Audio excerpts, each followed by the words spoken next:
The Book of Genesis. Chapter 1. In the beginning God created the heavens and the earth. Now the earth was formless and empty, and darkness was on the surface of the watery depths. And God's Spirit was hovering over the surface of the waters. And God said, "Let there be light," and there was light. And God saw that the light was good, and God separated the light from the darkness. And God called the light day, and the darkness he called night. There was evening and there was morning, one day. And God said, "Let there be an expanse in the midst of the waters, and let it separate the waters from the waters." And it was so. And God made the expanse, and separated the waters which were under the expanse from the waters which were above the expanse. And God called the expanse sky. And God saw that it was good.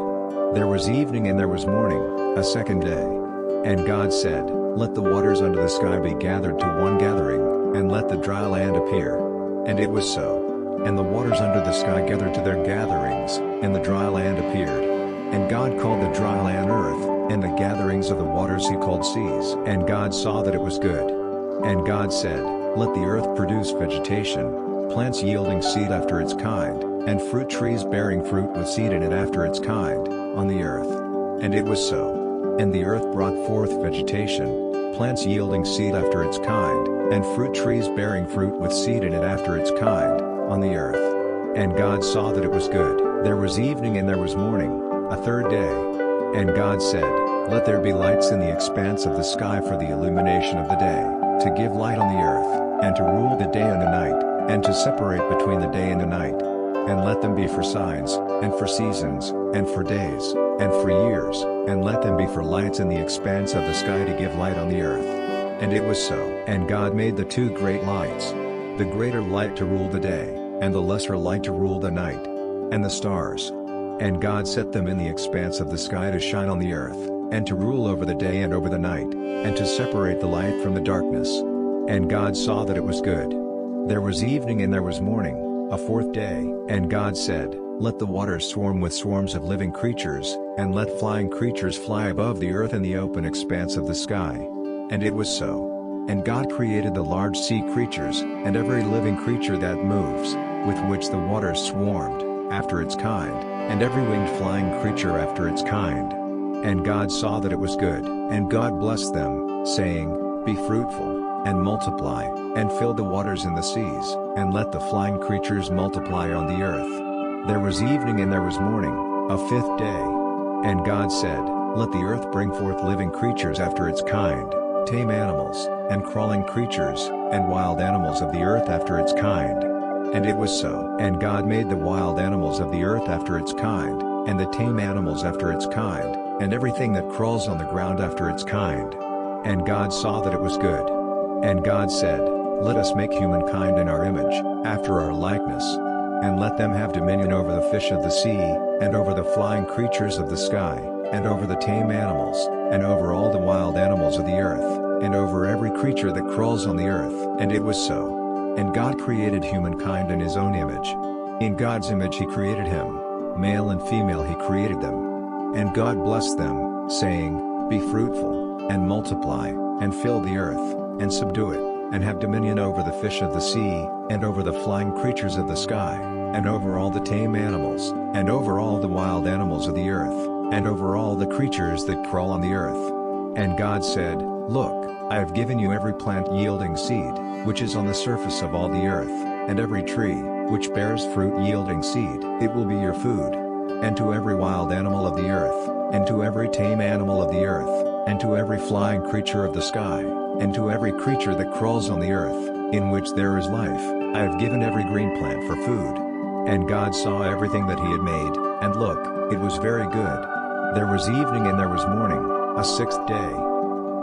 Chapter 2. Thus the heavens and the earth were finished, and all their vast array. And on the sixth day God finished his works which he had made, and he rested on the seventh day from all his works which he had made. So God blessed the seventh day, and made it holy, because he rested on it from all his works which God had created and made.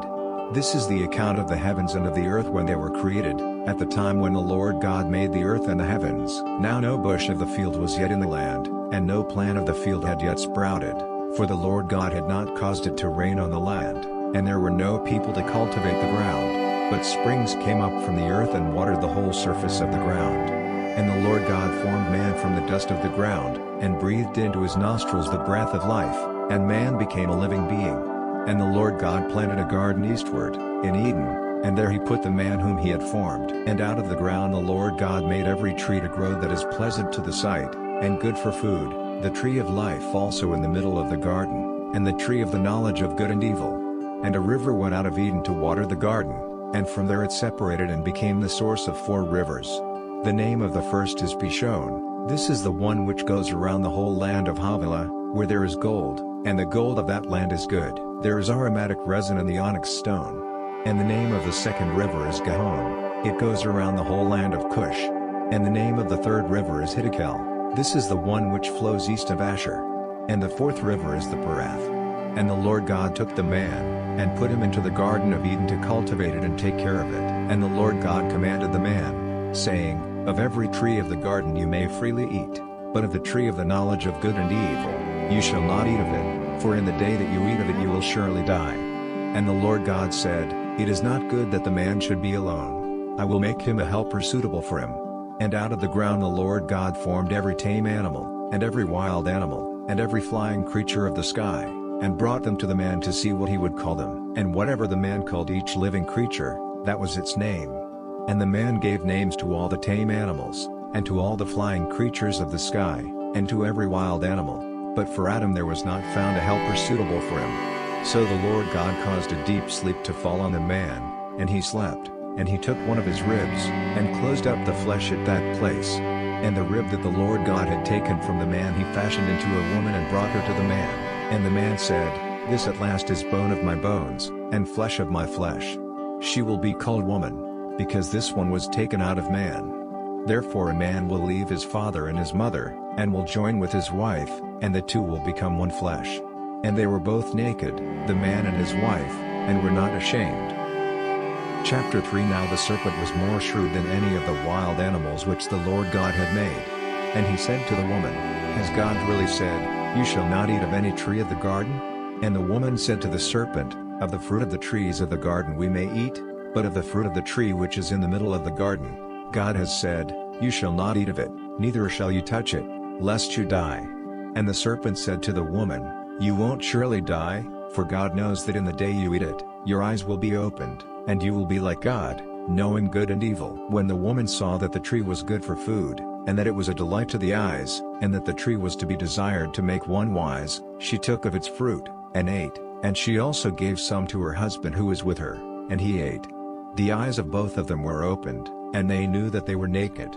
So they sewed fig leaves together, and made coverings for themselves. They heard the voice of the Lord God walking in the garden during the breeze of the day, and the man and his wife hid themselves from the presence of the Lord God among the trees of the garden. The Lord God called to the man, and said to him, Where are you? And he said, I heard your voice in the garden, and I was afraid, because I was naked, so I hid myself. And he said, Who told you that you were naked? Have you eaten from the tree that I commanded you not to eat from? The man said, The woman whom you gave to be with me, she gave me of the tree, and I ate. The Lord God said to the woman, What is this you have done? The woman said, The serpent deceived me, and I ate. The Lord God said to the serpent, Because you have done this, cursed are you above every tame animal, and above every wild animal. On your belly you shall go, and you shall eat dust all the days of your life. I will put enmity between you and the woman, and between your offspring and her offspring. He will bruise your head, and you will bruise his heel. And to the woman he said, I will greatly multiply your pain in childbirth. In pain you will bring forth children. Your desire will be for your husband, and he will rule over you. To Adam he said, Because you have listened to your wife's voice, and have eaten of the tree, of which I commanded you, saying, You shall not eat of it, cursed is the ground for your sake. In toil you will eat of it all the days of your life. Thorns also and thistles will it bring forth to you, and you will eat the plants of the field. By the sweat of your face will you eat bread until you return to the ground, for out of it you were taken. For you were dust, and to dust you shall return. The man called his wife Eve, because she was the mother of all living. The Lord God made clothing out of skins for Adam and for his wife, and clothed them. Then the Lord God said, Look, the man has become like one of us, knowing good and evil. So now, let us send him out, lest he reach out his hand and also take of the tree of life and eat, and live forever. Therefore the Lord God sent him out of the Garden of Eden, to till the ground from which he was taken. So he drove out the man, and he stationed the cherubim at the east of the Garden of Eden, and a flaming sword which turned every direction, to guard the way to the tree of life. Chapter 4. Now Adam had marital relations with his wife Eve, and she conceived, and gave birth to Cain, and said, I have gotten a man from God. Again she gave birth to Cain's brother Abel. Abel was a keeper of sheep, but Cain was a tiller of the ground. As time passed, it happened that Cain brought an offering to the Lord from the fruit of the ground. And Abel also brought some of the firstborn of his flock and of its fat. And God looked favorably on Abel and his offering, but he did not look favorably on Cain and his offering. Cain was very angry, and the expression on his face fell. The Lord said to Cain, Why are you angry? Why has the expression of your face fallen? If you do well, will it not be lifted up? If you do not do well, sin lies in wait at the door. It desires to control you, but you must rule over it. Cain said to Abel, his brother, Let's go into the field. It happened when they were in the field, that Cain rose up against Abel, his brother, and killed him. Then God said to Cain, Where is Abel, your brother? He said, I do not know. Am I my brother's keeper? And God said, What have you done? The voice of your brother's blood cries out to me from the ground. Now you are accursed because of the ground, which has opened its mouth to receive your brother's blood from your hand. From now on, when you till the ground, it won't yield its strength to you. You shall be a fugitive and a wanderer in the earth. Cain said to the Lord, My punishment is greater than I can bear. Look, you have driven me out this day from the surface of the ground. I will be hidden from your face, and I will be a fugitive and a wanderer in the earth. It will happen that whoever finds me will kill me. The Lord said to him, Not so. Whoever kills Cain, vengeance will be taken on him sevenfold. The Lord appointed a sign for Cain, lest any finding him should strike him. Cain went out from God's presence, and lived in the land of Nod, east of Eden. Cain had marital relations with his wife, and she conceived and gave birth to Enoch.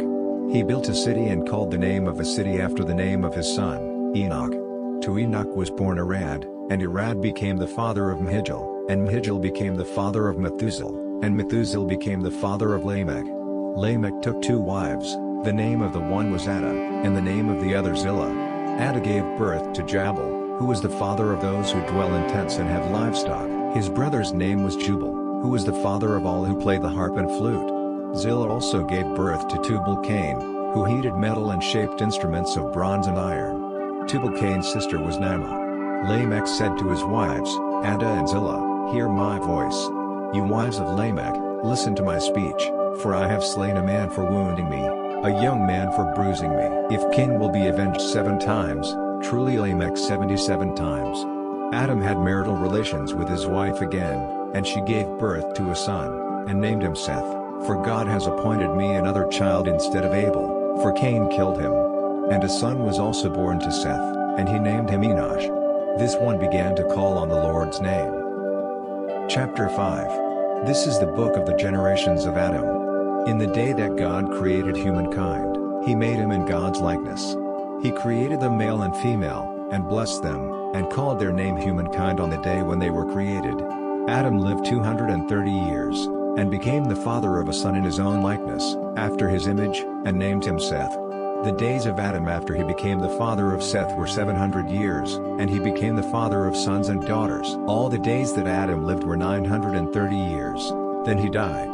Seth lived 205 years, and became the father of Enosh. Seth lived after he became the father of Enosh 707 years, and fathered sons and daughters. All the days of Seth were 912 years, then he died. Enosh lived 190 years, and became the father of Kenan. Enosh lived after he became the father of Kenan 715 years, and fathered sons and daughters. All the days of Enosh were 905 years, then he died. Kenan lived 170 years, and became the father of Mahalalel. Kenan lived after he became the father of Mahalalel 740 years, and fathered sons and daughters, and all the days of Kenan were 910 years, then he died. Mahalalel lived 165 years, and became the father of Jared. Mahalalel lived after he became the father of Jared 730 years, and fathered sons and daughters. All the days of Mahalalel were 895 years, then he died.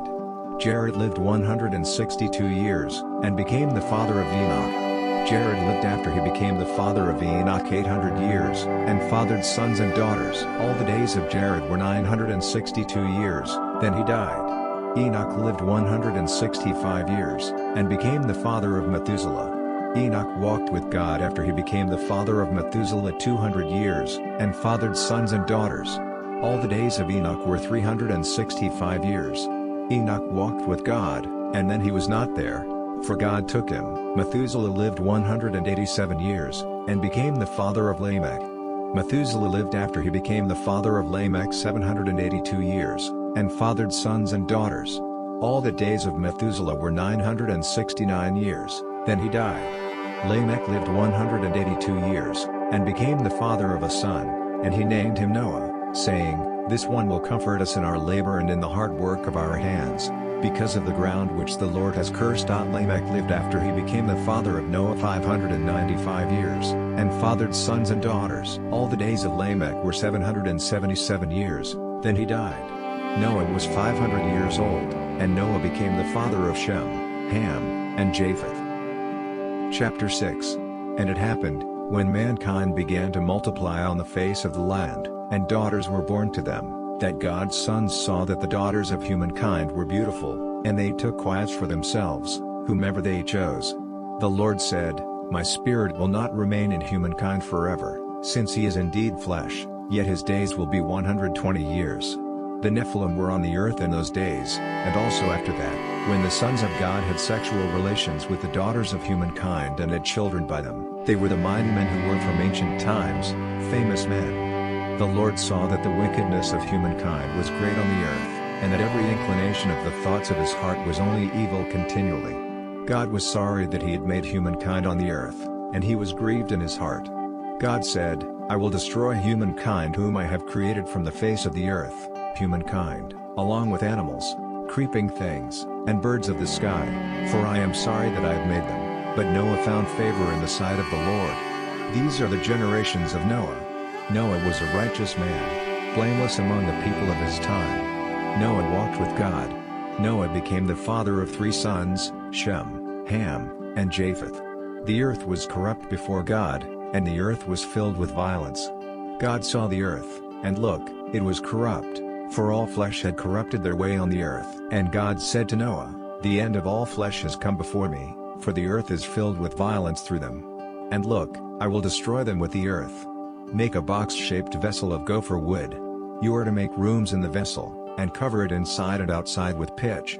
And this is how you are to make it. The length of the vessel is to be 517 feet, its breadth 86 feet, and its height 52 feet. And you are to make a roof in the vessel, and you are to finish it 21 inches above. And you are to set the door of the vessel in its side. You are to make it with lower, second, and third levels. And as for me, look, I am bringing a flood of waters on the earth, to destroy all flesh having the breath of life from under the sky. Everything that is on the earth will die. But I will establish my covenant with you. You are to come into the vessel, you, your sons, your wife, and your sons' wives with you. Of every living thing of all flesh, you are to bring 2 of every sort into the vessel, to keep them alive with you. They shall be male and female. Of the flying creatures after their kind, of the animals after their kind, and of every crawling creature of the ground after their kind, 2 of every sort shall come to you, to keep them alive. And as for you, take for yourself all the kinds of food that are eaten, and gather it to yourself, and it will be food for you, and for them." Thus Noah did. According to all that God commanded him, so he did. Chapter 7. And the Lord said to Noah, "Come with all of your household into the vessel, for I have seen your righteousness before me in this generation. You shall take 7 pairs of every clean animal with you, the male and his female. Of the animals that are not clean, take 2, the male and his female. Also of the clean birds of the sky, 7 pairs, a male and a female, and of all the unclean birds, 1 pair, a male and a female, to preserve their offspring on the surface of all the earth. In 7 days, I will cause it to rain on the earth for 40 days and 40 nights. Every living thing that I have made, I will destroy from the surface of the ground." Noah did everything that the Lord commanded him. Noah was 600 years old when the flood of waters came on the earth. Noah went into the vessel with his sons, his wife, and his sons' wives, because of the waters of the flood. Clean animals, animals that are not clean, birds, and everything that creeps on the ground went by pairs to Noah into the vessel, male and female, as God commanded Noah. It happened after the 7 days, that the waters of the flood came on the earth. In the 600th year of Noah's life, in the 2nd month, on the 17th day of the month, on the same day all the fountains of the great deep were burst open, and the floodgates of the sky were opened. The rain was on the earth 40 days and 40 nights. In the same day Noah, and Shem, Ham, and Japheth, the sons of Noah, and Noah's wife, and the 3 wives of his sons with them, entered into the vessel, they, and every wild animal after its kind, and every tame animal after their kind, every creature that crawls on the earth after its kind, and every flying creature after its kind, everything with wings. They went to Noah into the vessel, by pairs of all flesh with the breath of life in them. Those who went in male and female of all flesh, as God commanded him, and the Lord shut him in. The flood was 40 days on the earth. The waters increased, and lifted up the vessel, and it was lifted up above the earth. The waters prevailed, and increased greatly on the earth, and the vessel floated on the surface of the waters.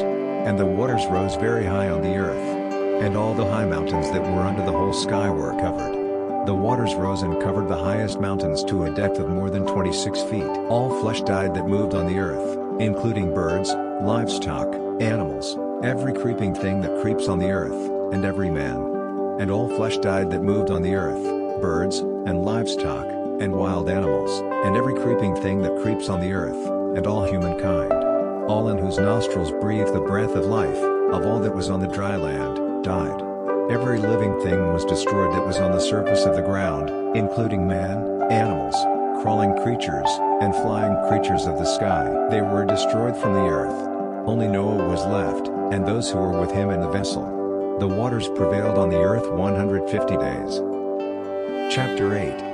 And God remembered Noah, and all the wild animals, and all the tame animals, and all the flying creatures, and all the crawling creatures that were with him in the vessel. And God made a wind to pass over the earth, and the waters began to recede. And the fountains of the deep and the floodgates of the sky were closed, and the rain from the sky was restrained. And the waters receded steadily from the land. And after the end of 150 days the waters had decreased significantly. And in the 7th month, on the 17th day of the month, the vessel came to rest on the mountains of Ararat. The waters receded continually to the 10th month. In the 10th month, on the 1st day of the month, the tops of the mountains became visible. It happened at the end of 40 days, that Noah opened the window of the vessel which he had made, and he sent forth a raven. It went back and forth, until the waters had dried up from the earth. Then he sent forth a dove from it, to see if the waters had abated from the surface of the ground. But the dove found no place to rest her foot, and she returned to him into the vessel, for the waters were on the surface of the whole earth. He put forth his hand, and took her, and brought her to him into the vessel. And he waited yet another 7 days, and again he sent forth the dove out of the vessel. The dove came back to him at evening, and, look, in her mouth was an olive leaf plucked off.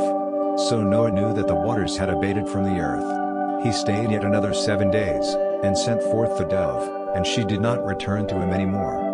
And it happened in the 601st year of Noah's life, in the 1st month, the 1st day of the month, the waters had dried up from the earth. And Noah removed the covering of the vessel and looked out. And look, the surface of the ground was dry. In the 2nd month, on the 27th day of the month, the earth was dry. God spoke to Noah, saying, Go out of the vessel, you, and your wife, and your sons, and your sons' wives with you. Bring out with you every living thing that is with you of all flesh, of flying creatures, and animals, and every creature that crawls on the earth, that they may swarm on the earth, and be fruitful and multiply on the earth. And Noah went forth, with his sons, his wife, and his sons' wives with him, and every wild animal, and every tame animal, and every flying creature, and every creature that crawls on the earth, after their families, went out of the vessel. Noah built an altar to God, and took of every clean animal, and of every clean flying creature, and offered burnt offerings on the altar. And the Lord smelled the pleasing aroma, and the Lord said in his heart, I will never again curse the ground because of humankind, nor will I again destroy every living thing, as I have done, while the earth remains, seed time and harvest. and cold and heat, and summer and winter, and day and night shall not cease. Chapter 9. God blessed Noah and his sons, and said to them, Be fruitful, and multiply, and fill the earth. And the fear of you and the dread of you will be on every wild animal of the earth, and on every tame animal of the earth, and on every flying creature of the sky, and on everything that crawls on the ground, and on all the fish of the sea. Into your power they are given. Every moving thing that lives will be food for you. As I gave the green plants, I now give you everything, but flesh with its life, its blood, you shall not eat. And surely I will require a reckoning for your lifeblood. From every animal I will require it, and from humans. From every human being I will require it for the life of his fellow human being. Whoever takes a human life, by a human will his life be taken, for God made humankind in his own image. Be fruitful and multiply, bring forth abundantly in the earth, and multiply in it. God spoke to Noah and to his sons with him, saying, And as for me, look, I establish my covenant with you, and with your offspring after you, and with every living creature that is with you, the birds, and the livestock, and every animal of the earth with you, of all that go out of the vessel, even every living creature of the earth. I will establish my covenant with you, and all flesh will never again be cut off by the waters of the flood, neither will there ever again be a flood to destroy the earth. God said, This is the sign of the covenant which I make between me and you and every living creature that is with you, for perpetual generations. I set my rainbow in the cloud, and it will be a sign of the covenant between me and the earth. It will happen, when I bring a cloud over the earth, that the rainbow will be seen in the cloud, and I will remember my covenant, which is between me and you and every living creature of all flesh, and the waters will no more become a flood to destroy all flesh. The rainbow will be in the cloud. I will look at it, that I may remember the everlasting covenant between me and every living creature of all flesh that is on the earth. God said to Noah, This is the sign of the covenant which I have established between me and all flesh that is on the earth. The sons of Noah who came out of the vessel were Shem, Ham, and Japheth. Ham is the father of Canaan. These were the three sons of Noah, and from them the whole earth was populated. Noah, a farmer, was the first to plant a vineyard. He drank of the wine and got drunk. He was uncovered within his tent. And Ham, the father of Canaan, saw his father naked and told his two brothers outside. Shem and Japheth took a garment, and laid it on both their shoulders, went in backwards, and covered the nakedness of their father. Their faces were turned the other way, and they did not see their father's nakedness. Noah woke from his wine, and knew what his youngest son had done to him. He said, Canaan is cursed. He will be servant of servants to his brothers. He said, Blessed be the God of Shem. Let Canaan be his servant. May God enlarge Japheth. Let him dwell in the tents of Shem. Let Canaan be his servant. Noah lived 350 years after the flood. All the days of Noah were 950 years, then he died. Chapter 10. Now this is the history of the generations of the sons of Noah and of Shem, Ham, and Japheth. Sons were born to them after the flood. The sons of Japheth, Gomer, Magog, Madai, Javan, Tubal, Meshech, and Tyrus. The sons of Gomer, Ashkenaz, Riphath, and Togarmah. The sons of Javan, Elisha, Tarshish, Kittim, and Rodanim. From these, the coastlands of the nations separated into their territories, every one according to its language, according to their families, in their nations. The sons of Ham, Cush, Mizraim, Put, and Canaan. The sons of Cush, Seba, Havilah, Sabta, Raamah, and Sapteka. The sons of Raamah, Sheba and Dedan. Cush became the father of Nimrod. He began to be a mighty one on the earth. He was a mighty hunter before the Lord. Therefore it is said, like Nimrod, a mighty hunter before God. And the beginning of his kingdom was Babel, and Erech, and Akkad, and Calneh, in the land of Shinar. Out of that land he went forth into Assyria, and built Nineveh, and Rehoboth-ir, and Calah, and Rezin, between Nineveh and the great city of Calah. And Mizraim became the father of Ludim, and Anamim, and Lahabim, and Naphtahim, and Pathrusim, and Casluhim, which the Philistines descended from, and Caphtorim. And Canaan became the father of Sidon, his firstborn, and Heth, and the Jebusites, and the Amorites, and the Girgashites, and the Hivites, and the Archites, and the Sinites, and the Arvadites, and the Zemarites, and the Hamathites. Afterward the families of the Canaanites were spread abroad. And the border of the Canaanites was from Sidon, as you go toward Gerar, to Gaza, as ye go toward Sodom, and Gomorrah, and Admah, and Zeboim, to Lasha. These are the sons of Ham, after their families, after their languages, in their lands, in their nations. To Shem, the father of all the children of Eber, the elder brother of Japheth, to him also were children born. The sons of Shem, Elam, and Ashur, and Arpachshad, and Lud, and Aram. The sons of Aram, Uz, and Huli, and Gether, and Mash. And Arpachshad became the father of Kenan, and Kenan became the father of Shelah. And Shelah became the father of Eber. To Eber were born 2 sons. The name of the one was Peleg, for in his days the earth was divided. His brother's name was Joktan. And Joktan became the father of Almodad, and Shalef, and Hazarmaveth, and Jerah, and Hadoram, and Uzal, and Deklah, and Obal, and Abimael, and Sheba, and Ophir, and Havilah, and Jobab. All these were the sons of Joktan. Their dwelling was from Asha, as ye go toward Sephir, the mountain of the east. These are the sons of Shem, after their families, after their languages, in their lands, after their nations. These are the families of the sons of Noah, after their generations, in their nations, and from these the nations branched out on the earth after the flood. Chapter 11. The whole earth was of one language and of one speech. It happened, as they traveled from the east, that they found a plain in the land of Shinar, and they settled there. And they said to one another, Come, let us make bricks, and burn them thoroughly. They had brick for stone, and they used tar for mortar. They said, Come, let us build ourselves a city, and a tower whose top reaches to the sky, and let us make ourselves a name, lest we be scattered abroad on the surface of the whole earth. The Lord came down to see the city and the tower, that humankind was building. The Lord said, Look, they are one people, and they all have one language, and this is what they begin to do. So now nothing which they plan to do will be too difficult for them. Come, let us go down, and there confuse their language, that they may not understand one another's speech.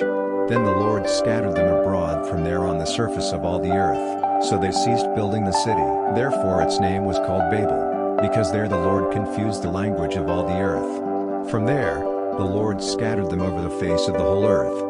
These are the generations of Shem. Shem was 100 years old and became the father of Arpachshad 2 years after the flood. Shem lived 500 years after he became the father of Arpachshad, and fathered sons and daughters. And Arpachshad lived 135 years and became the father of Kenan. And Arpachshad lived 430 years after he became the father of Kenan, and fathered sons and daughters. And Kenan lived 130 years and became the father of Shelah. And Kenan lived 330 years after he had become the father of Shelah, and fathered sons and daughters. Shelah lived 130 years, and became the father of Eber, and Shelah lived 403 years after he became the father of Eber, and fathered sons and daughters. Eber lived 134 years, and became the father of Peleg. Eber lived 370 years after he became the father of Peleg, and fathered sons and daughters. Peleg lived 130 years, and became the father of Ru. Peleg lived 209 years after he became the father of Ru, and fathered sons and daughters. Ru lived 132 years, and became the father of Serug. Ru lived 207 years after he became the father of Serug, and fathered sons and daughters. Serug lived 130 years, and became the father of Nahor. Serug lived 200 years after he became the father of Nahor, and fathered sons and daughters. Nahor lived 79 years, and became the father of Terah.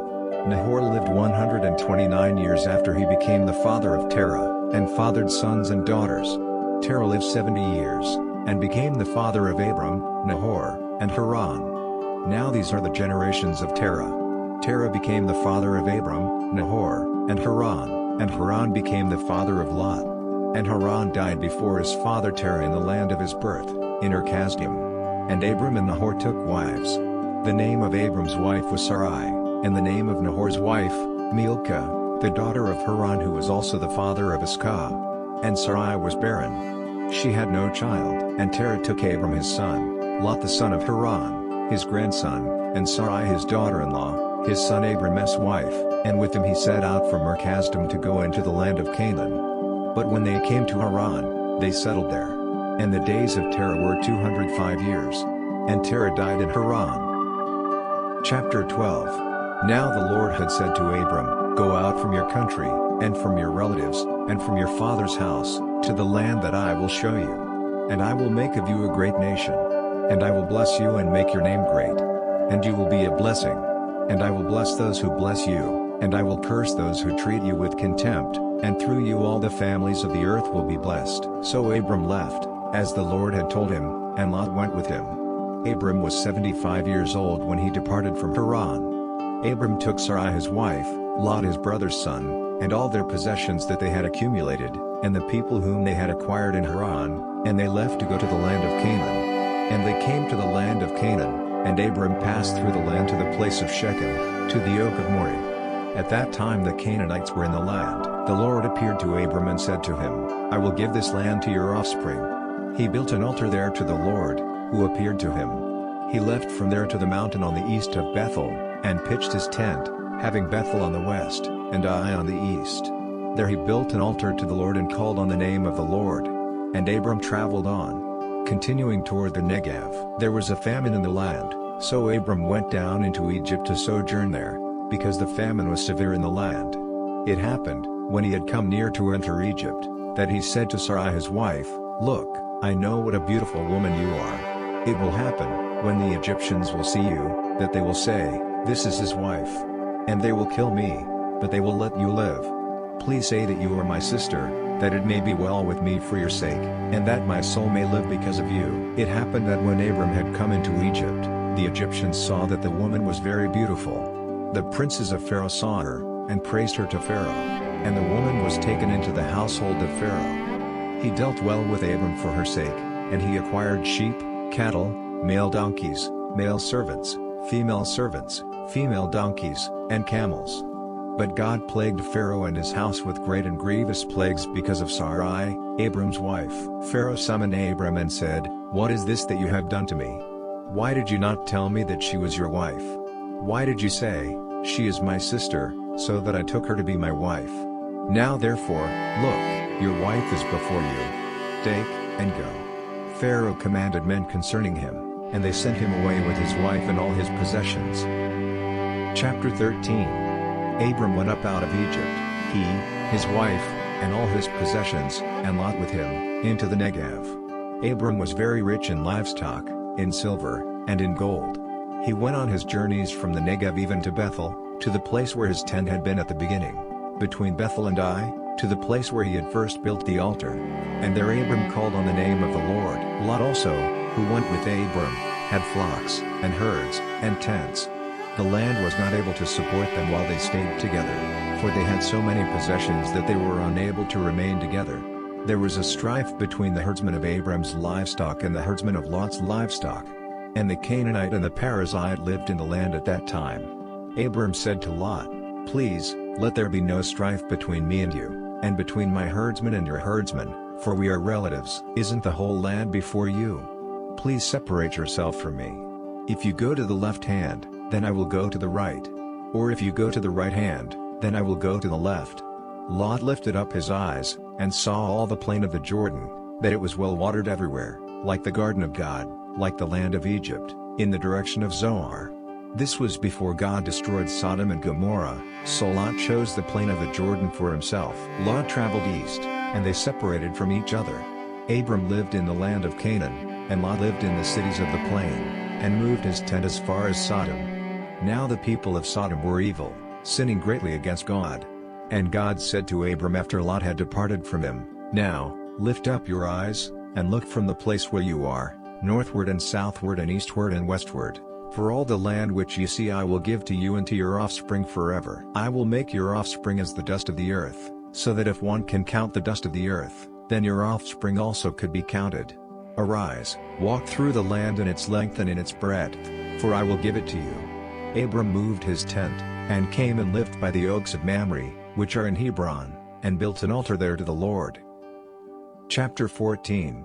It happened in the days of Amraphel, king of Shinar, Arioch, king of Elasar, Kedorlaomer, king of Elam, and Tidal, king of Goyim, that they made war with Bera, king of Sodom, and with Bersha, king of Gomorrah, Shinab, king of Admah, and Shemeber, king of Zeboim, and the king of Bela, that is, Zoar. All these joined together in the valley of Siddim, that is, the Salt Sea. 12 years they served Chedorlaomer, and in the 13th year, they rebelled. In the 14th year, Chedorlaomer and the kings allied with him came and attacked the Rephaim in Ashtaroth Karnaim, and the Zuzim in Ham, and the Emim in Shaveh Kiriathaim, and the Horite, in the hills of Seir, to El Paran, which is near the desert. They returned, and came to En-Mishpat, that is, Kadesh, and attacked all the country of the Amalekites, and also the Amorites, that lived in Hazazon Tamar. The king of Sodom, and the king of Gomorrah, and the king of Admah, and the king of Zeboim, and the king of Bela, that is, Zoar, came out, and they took up battle positions in the valley of Siddim against Chedorlaomer king of Elam, and Tidal king of Goyim, and Amraphel king of Shinar, and Arioch king of Elasar, 4 kings against the 5. Now the valley of Siddim was full of tar pits, and the king of Sodom and the king of Gomorrah fled, and they fell there, and those who remained fled to the hills. They took all the possessions of Sodom and Gomorrah, and all their food, and left. They also took Lot, Abram's brother's son, who lived in Sodom, and his possessions, and departed. One who had escaped came and told Abram, the Hebrew. Now he lived by the oaks of Mamre, the Amorite, brother of Eshcol, and brother of Aner, and these were allies of Abram. When Abram heard that his relative was taken captive, he mobilized his trained men, born in his house, 318, and pursued as far as Dan. He divided his forces against them at night, he and his servants, and attacked them, and pursued them to Hobah, which is north of Damascus.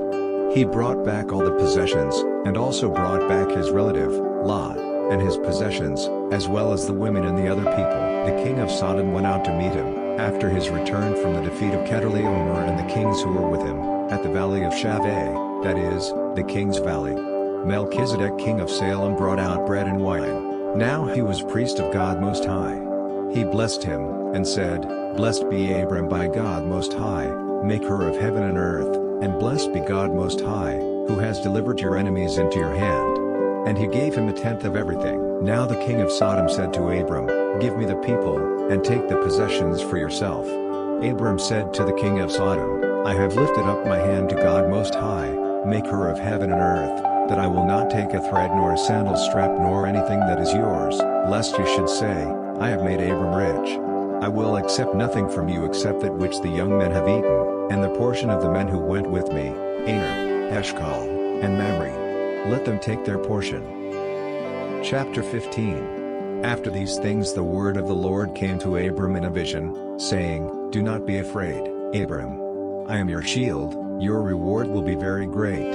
And Abram said, Lord, what will you give me, seeing I go childless, and the heir of my estate is Eliezer of Damascus? Then Abram said, Look, to me you have given no offspring, and, look, one born in my house is my heir. And look, the word of the Lord came to him, saying, This man will not be your heir, but he who will come forth out of your own body will be your heir. And he brought him outside, and said, Look now toward the sky, and count the stars, if you are able to count them. And he said to him, So will your descendants be. And he believed God, and it was credited to him as righteousness. And he said to him, I am God, who brought you out of Ur-Kasdim to give you this land to possess. But he said, Lord, how can I know that I will possess it? And he said to him, Bring me a heifer 3 years old, a female goat 3 years old, a ram 3 years old, a turtle dove, and a young pigeon. He brought him all of these, and divided them in the middle, and placed each half opposite the other, but he did not divide the birds. And the birds of prey came down on the carcasses, but Abram drove them away. When the sun was going down, a deep sleep fell on Abram. And look, a terror of great darkness fell on him. And he said to Abram, Know for certain that your descendants will live as foreigners in a land that is not theirs, and they will be enslaved there, and they will oppress them 400 years. But I will also judge that nation whom they will serve. And afterward they will come out with many possessions. But you will go to your fathers in peace. You will be buried in a good old age. In the 4th generation they will come here again. For the iniquity of the Amorites is not yet complete.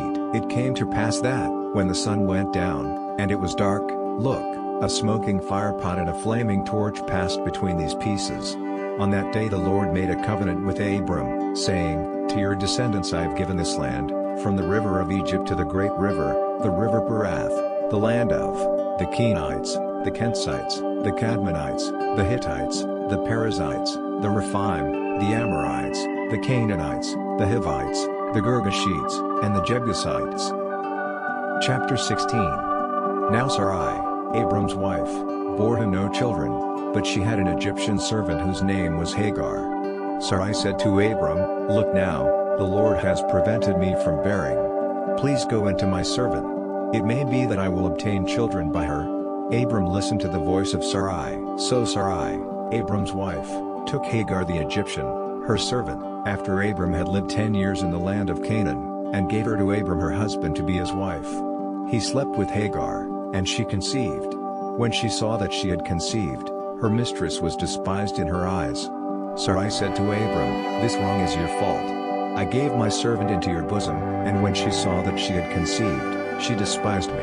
God judge between me and you." But Abram said to Sarai, "Look, your servant is in your hand. Do to her whatever is good in your sight." Sarai dealt harshly with her, so she fled from her presence.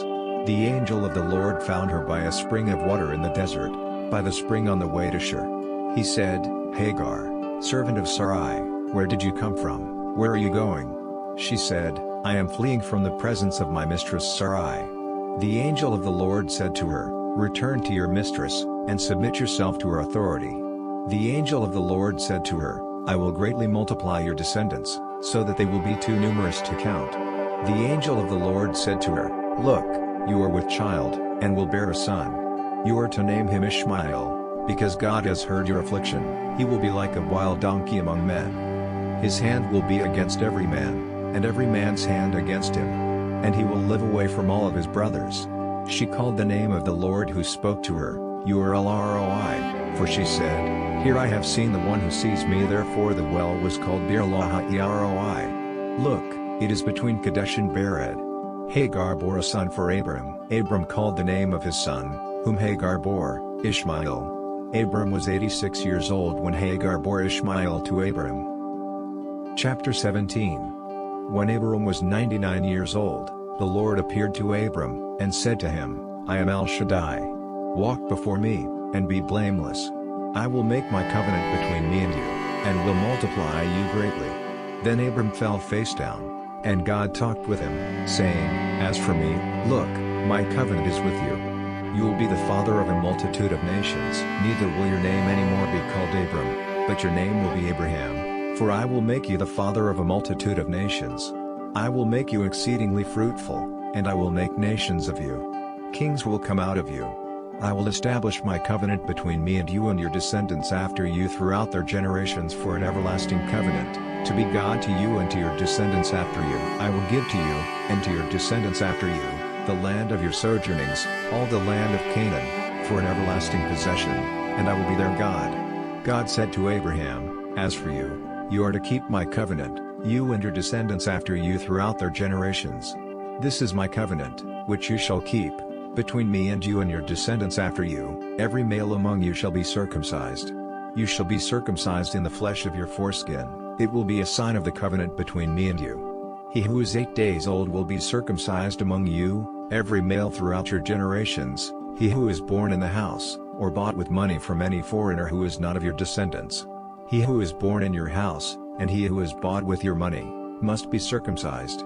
My covenant will be in your flesh for an everlasting covenant. And the uncircumcised male who is not circumcised in the flesh of his foreskin on the 8th day, that person shall be cut off from his people. He has broken my covenant." God said to Abraham, "As for Sarai your wife, you shall not call her name Sarai, but her name will be Sarah. And I will bless her, and moreover I will give you a son by her. And I will bless her, and she will be a mother of nations. Kings of peoples will come from her." Then Abraham fell on his face, and laughed, and said in his heart, "Will a child be born to him who is 100 years old? Will Sarah, who is 90 years old, give birth?" Abraham said to God, "Oh, that Ishmael might live before you." And God said, "Truly, Sarah your wife will bear you a son, and you are to name him Isaac. And I will establish my covenant with him as an everlasting covenant and with his descendants after him. As for Ishmael, I have heard you. Look, I have blessed him, and will make him fruitful, and will multiply him exceedingly. He will become the father of 12 princes, and I will make him a great nation. But my covenant I establish with Isaac, whom Sarah will bear to you at this set time next year." When he finished talking with him, God went up from Abraham. Abraham took Ishmael his son, all who were born in his house, and all who were bought with his money, every male among the men of Abraham's house, and circumcised the flesh of their foreskin in the same day, as God had said to him. Abraham was 99 years old, when he was circumcised in the flesh of his foreskin. Ishmael, his son, was 13 years old when he was circumcised in the flesh of his foreskin.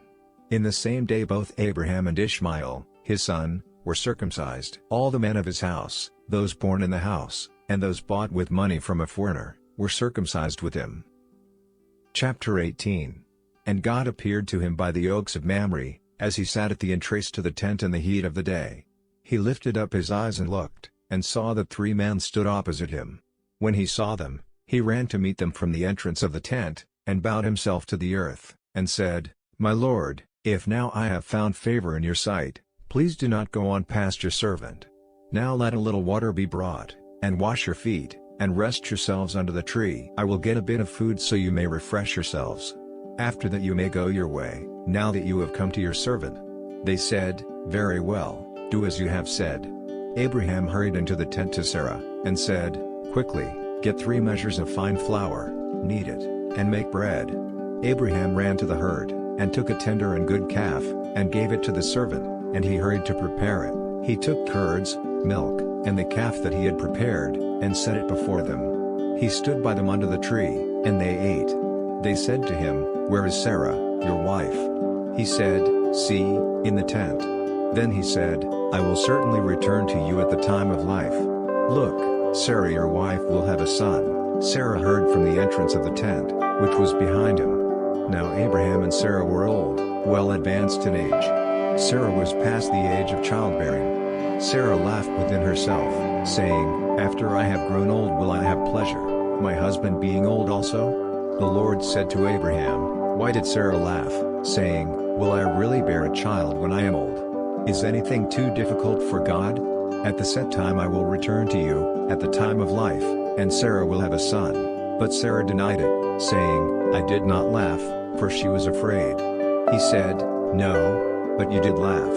The men rose up from there, and looked toward Sodom. Abraham went with them to see them on their way. And the Lord said, "Will I hide from Abraham what I am about to do, seeing that Abraham will surely become a great and mighty nation, and all the nations of the earth will be blessed through him? For I have made myself known to him, so that he may command his children and his household after him, that they may keep the way of the Lord, to do righteousness and justice, so that God may bring to Abraham that which he has spoken to him." The Lord said, "Because the cry of Sodom and Gomorrah is great, and because their sin is so grievous, I will go down now, and see whether they have done entirely according to the outcry which has come to me. And if not, I will know." The men turned from there, and went toward Sodom, but Abraham remained standing before the Lord. Abraham drew near, and said, "Will you sweep away the righteous with the wicked? What if there are 50 righteous within the city? Will you sweep it away and not spare the place for the 50 righteous who are in it? Be it far from you to do things like that, to kill the righteous with the wicked, so that the righteous should be like the wicked. May that be far from you. Shouldn't the judge of all the earth do right?" The Lord said, "If I find in Sodom 50 righteous within the city, then I will spare all the place for their sake." Abraham answered, "Look, I have taken it on myself to speak to the Lord, I who am but dust and ashes. What if there will lack 5 of the 50 righteous? Will you destroy all the city for lack of 5? He said, "I will not destroy it, if I find 45 there." He spoke to him yet again, and said, "What if there are 40 found there?" He said, "I will not do it for the 40's sake." He said, "Oh, do not let the Lord be angry, and I will speak. What if there are 30 found there?" He said, "I will not do it, if I find 30 there." He said, "Look, I have taken it on myself to speak to the Lord. What if there are 20 found there?" He said, "I will not destroy it for the 20's sake." He said, "Oh, do not let the Lord be angry, and I will speak just once more. What if 10 are found there?" He said, "I will not destroy it for the 10's sake." The Lord went his way, as soon as he had finished speaking with Abraham, and Abraham returned to his place. Chapter 19. The 2 angels came to Sodom at evening. Lot sat in the gate of Sodom. Lot saw them, and rose up to meet them. He bowed himself with his face to the earth, and he said, "See now, my lords, please turn aside into your servant's house, and stay all night, and wash your feet, then you may rise up early, and go on your way." They said, "No, but we will stay in the street all night." But he urged them so strongly that they came in with him, and entered into his house. He made them a feast, and baked unleavened bread, and they ate. But before they could lie down to sleep, the men of the city, the men of Sodom, surrounded the house, both young and old, all the people from every quarter. They called to Lot, and said to him, "Where are the men who came into you this night? Bring them out to us, that we may have sex with them." Lot went out to them at the entrance, and shut the door behind him. He said, "Please, my brothers, do not act so wickedly. Look, I have 2 virgin daughters. Please let me bring them out to you, and you may do to them what seems good to you. Only do not do anything to these men, because they have come under the protection of my roof." They said, "Stand back." They said, "This one fellow came in to live as a foreigner, and he appoints himself a judge. Now will we deal worse with you than with them?" They pressed hard on the man Lot, and drew near to break the door. But the men reached out their hands and pulled Lot into the house to them, and shut the door. They struck the men who were at the door of the house with blindness, both small and great, so that they were unable to find the door. The men said to Lot, "Do you have anybody else here? Sons-in-law, your sons, your daughters, and whoever you have in the city, bring them out of the place, for we will destroy this place, because the outcry against them has grown great before God that he has sent us to destroy it." Lot went out, and spoke to his sons-in-law, who were pledged to marry his daughters, and said, "Get up. Get out of this place, for God will destroy the city." But he seemed to his sons-in-law to be joking. When the morning came, then the angels hurried Lot along, saying, "Get up. Take your wife, and your 2 daughters who are here, and get out, lest you be swept away in the punishment of the city." But he hesitated, so the men grabbed his hand, his wife's hand, and his 2 daughters' hands, the Lord being merciful to him, and they took him out, and set him outside of the city. It came to pass, when they had taken them out, that he said, "Escape for your life. Do not look behind you, and do not stay anywhere in the plain. Escape to the mountains, or you will be swept away." Lot said to them, "Oh, not so, my lord. See now, your servant has found favor in your sight, and you have magnified your loving kindness, which you have shown to me in saving my life. I can't escape to the mountain, lest the disaster overtake me, and I die. See now, this city is near to flee to, and it is a little one. Let me escape there, isn't it a little one? And my life will be saved." He said to him, "Look, I have granted your request concerning this thing also, that I will not overthrow the city of which you have spoken. Hurry, escape there, for I can't do anything until you get there." Therefore the name of the city was called Zoar. The sun had risen on the earth when Lot came to Zoar. Then the Lord rained on Sodom and on Gomorrah sulfur and fire from the Lord out of the sky. He overthrew those cities, and all the plain, and all the inhabitants of the cities, and that which grew on the ground. But his wife looked back from behind him, and she became a pillar of salt. Abraham got up early in the morning to the place where he had stood before the Lord. He looked toward Sodom and Gomorrah, and toward all the land of the plain, and he saw, and look, the smoke was rising from the land like smoke from a furnace. It happened, when God destroyed the cities of the plain, that God remembered Abraham, and sent Lot out of the middle of the overthrow, when he overthrew the cities in which Lot lived. Lot went up out of Zoar, and lived in the mountain, and his 2 daughters with him, for he was afraid to live in Zoar. He lived in a cave with his 2 daughters. The firstborn said to the younger, "Our father is old, and there is not a man in the land to sleep with us according to the custom of all the land. Come, let's make our father drink wine, and we will sleep with him, that we may preserve our family through our father." They made their father drink wine that night, and the firstborn went in, and slept with her father. He did not know when she lay down, nor when she arose. It came to pass on the next day, that the firstborn said to the younger, "Look, I slept last night with my father. Let us make him drink wine again tonight. You go in, and sleep with him, that we may preserve our family through our father." They made their father drink wine that night also. The younger went and slept with him. He did not know when she lay down, nor when she got up. Thus both of Lot's daughters became pregnant by their father. The firstborn bore a son, and named him Moab. He is the father of the Moabites to this day. The younger also bore a son, and called his name Ben-Ami. He is the father of the children of Ammon to this day. Chapter 20. Abraham traveled from there toward the land of the Negev, and lived between Kadesh and Shur. He lived as a foreigner in Gerar. Abraham said about Sarah his wife, "She is my sister." Abimelech king of Gerar sent, and took Sarah. But God came to Abimelech in a dream of the night, and said to him, "Look, you are a dead man, because of the woman whom you have taken. For she is a man's wife." Now Abimelech had not come near her. He said, "Lord, will you kill even a righteous nation? Did not he tell me, 'She is my sister'?" She, even she herself, said, "He is my brother. In the integrity of my heart and the innocence of my hands have I done this." God said to him in the dream, "Yes, I know that in the integrity of your heart you have done this, and I also withheld you from sinning against me. Therefore I did not allow you to touch her. Now therefore, restore the man's wife. For he is a prophet, and he will pray for you, and you will live. If you do not restore her, know for sure that you will die, you, and all who are yours." Abimelech rose early in the morning, and called all his servants, and told all these things in their ear. The men were very scared. Then Abimelech called Abraham, and said to him, "What have you done to us? How have I sinned against you, that you have brought on me and on my kingdom a great sin? You have done deeds to me that ought not to be done." Abimelech said to Abraham, "What were you thinking, to do this thing?" Abraham said, "Because I thought, surely the fear of God is not in this place, so they will kill me because of my wife. Besides, she is indeed my sister, the daughter of my father, but not the daughter of my mother, and she became my wife.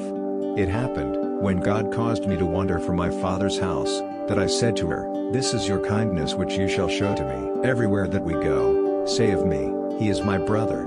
Abimelech took sheep and cattle, male servants and female servants, and gave them to Abraham, and restored Sarah, his wife, to him. Abimelech said, "Look, my land is before you. Dwell where it pleases you." To Sarah he said, "Look, I have given your brother 1,000 pieces of silver. Look, it is to cover the offense against you before all who are with you. In front of all you are vindicated." Abraham prayed to God, and God healed Abimelech, and his wife, and his female servants, and they bore children. For God had made every woman infertile in the household of Abimelech, because of Sarah, Abraham's wife. Chapter 21. The Lord visited Sarah as he had said, and the Lord did to Sarah as he had spoken. Sarah conceived, and bore Abraham a son in his old age, at the set time of which God had spoken to him. Abraham called his son who was born to him, whom Sarah bore to him, Isaac. Abraham circumcised his son, Isaac, when he was 8 days old, as God had commanded him. Abraham was 100 years old when his son, Isaac, was born to him. Sarah said, "God has made me laugh. Everyone who hears will laugh with me." She said, "Who would have said to Abraham, that Sarah would nurse children? For I have borne him a son in his old age." The child grew, and was weaned. Abraham made a great feast on the day that Isaac was weaned. Sarah saw the son of Hagar the Egyptian, whom she had borne to Abraham, mocking. Therefore she said to Abraham, "Cast out this slave woman and her son. For the son of this slave woman will not be heir with my son, Isaac." The thing was very grievous in Abraham's sight on account of his son. God said to Abraham, "Do not let it be grievous in your sight because of the boy, and because of your slave woman. In all that Sarah says to you, listen to her voice. For from Isaac will your descendants be called. And I will also make a great nation of the son of the slave woman, because he is your offspring." Abraham rose up early in the morning, and took food and a skin of water, and gave it to Hagar, putting it on her shoulder, and gave her the child, and sent her away. She departed, and wandered in the wilderness of Beersheba. The water in the skin was gone, and she shoved the boy under one of the shrubs. She went and sat down opposite him, a good way off, about a bow shot away. For she said, "Do not let me see the death of the boy." So she sat across from him, and he wept loudly. And God heard the voice of the boy, and the angel of God called to Hagar from the sky and said to her, "What troubles you, Hagar? Do not be afraid. For God has heard the voice of the boy where he is. Get up, lift up the boy, and hold him by your hand. For I will make him a great nation." God opened her eyes, and she saw a well of water. She went and filled the skin with water and gave the boy a drink. God was with the boy, and he grew. He lived in the wilderness, and became, as he grew up, an archer. He lived in the wilderness of Paran. His mother got a wife for him from the land of Egypt. It happened at that time, that Abimelech and Phicol the captain of his army spoke to Abraham, saying, God is with you in all that you do. Now, therefore, swear to me here by God that you will not deal falsely with me, nor with my son, nor with my son's son. But according to the kindness that I have done to you, you shall do to me, and to the land in which you have lived as a foreigner. And Abraham said, I swear. Abraham complained to Abimelech because of a water well, which Abimelech's servants had violently taken away. Abimelech said, I do not know who has done this thing. Neither did you tell me, neither did I hear of it, until today. Abraham took sheep and cattle, and gave them to Abimelech, and the two of them made a covenant. Abraham set 7 ewe lambs of the flock by themselves. Abimelech said to Abraham, What do these 7 ewe lambs which you have set by themselves mean? He said, You shall take these 7 ewe lambs from my hand, that it may be a witness to me, that I have dug this well. Therefore he called that place Beersheba, because they both swore there. So they made a covenant at Beersheba. Abimelech rose up with Phicol, the commander of his army, and they returned into the land of the Philistines. And Abraham planted a tamarisk tree in Beersheba, and called thereon the name of the Lord, the everlasting God. Abraham lived as a foreigner in the land of the Philistines many days.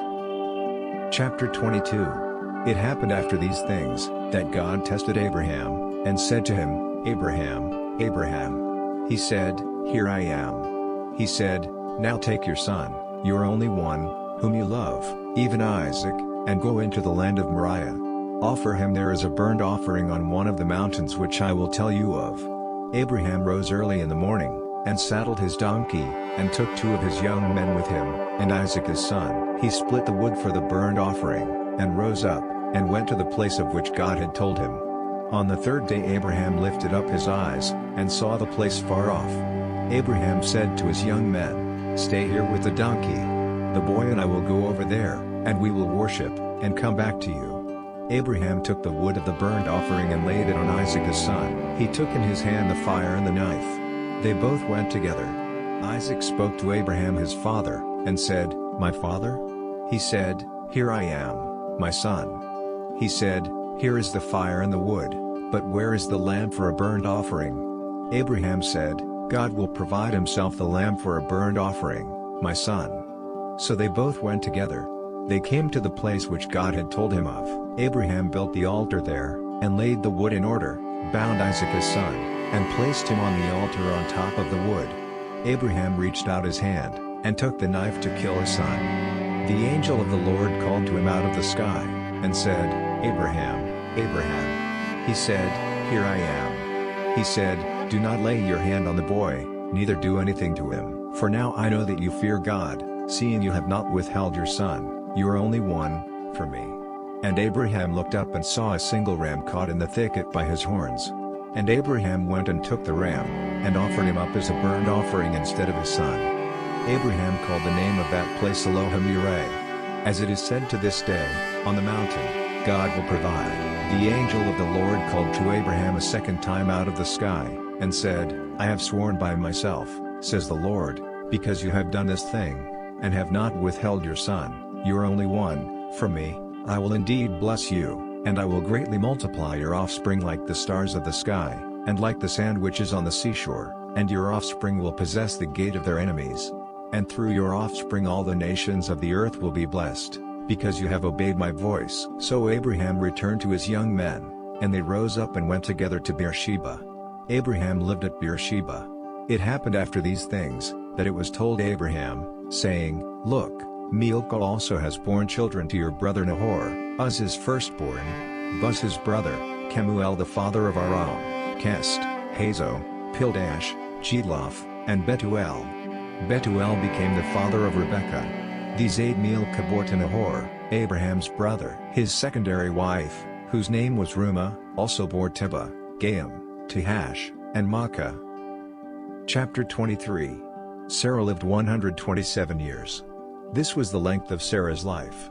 Sarah died in Kiriath Arba, that is, Hebron, in the land of Canaan. Abraham came to mourn for Sarah, and to weep for her. Abraham rose up from before his dead, and spoke to the sons of Heth, saying, I am a stranger and a foreigner living with you.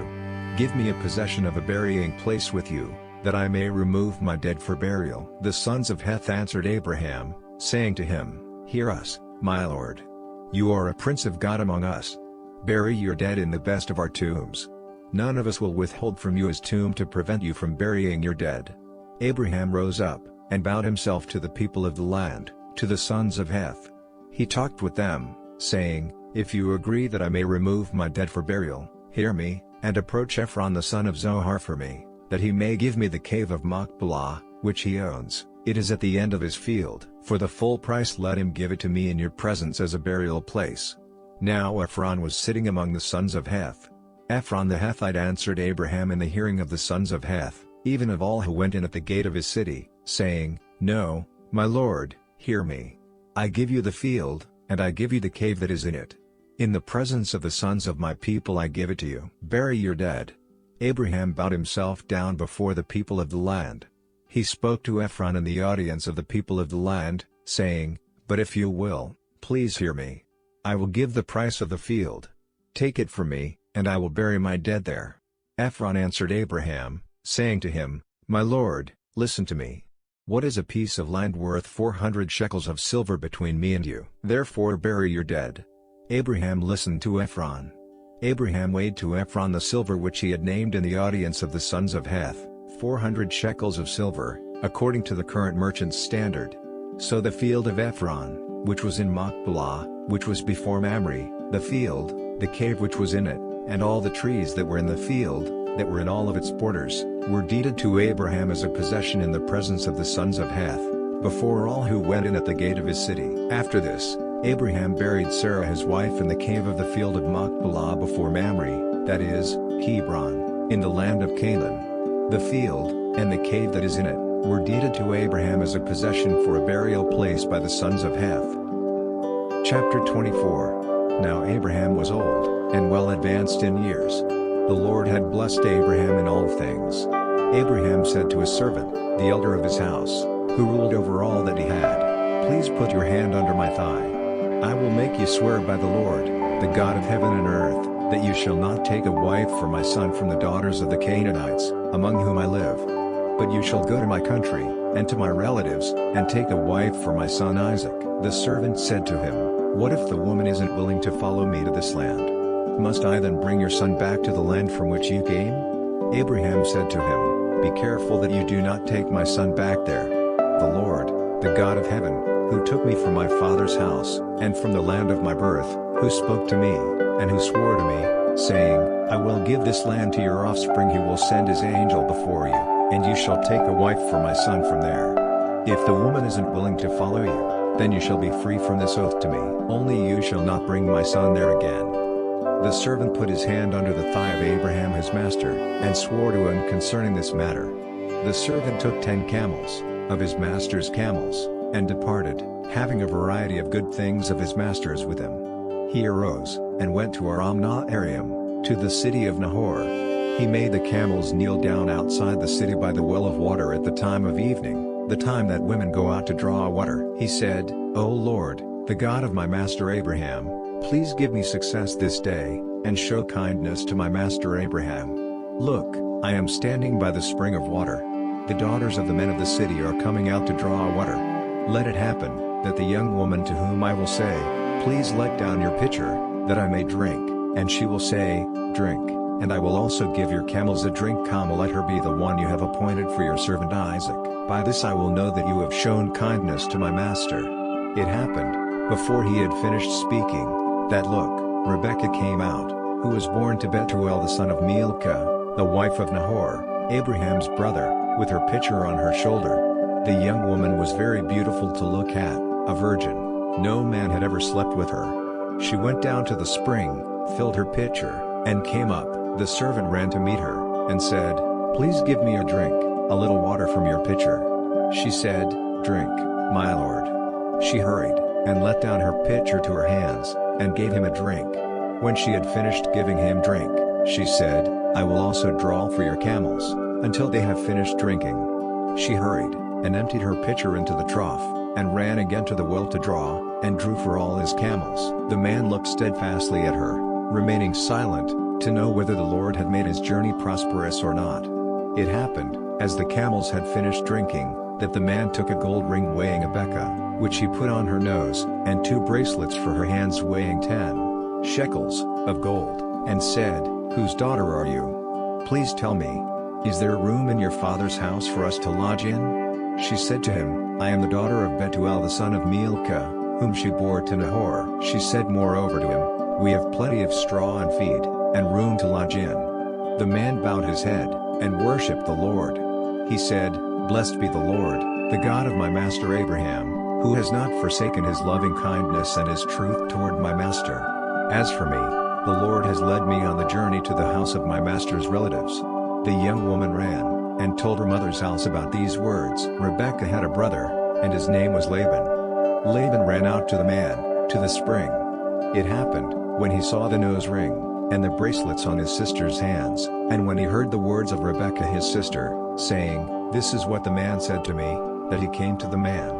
Look, he was standing by the camels at the spring. He said, "Come in, you blessed of the Lord. Why do you stand outside?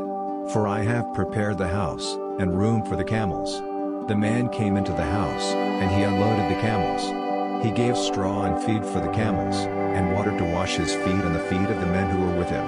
Food was set before him to eat, but he said, "I will not eat until I have told my message."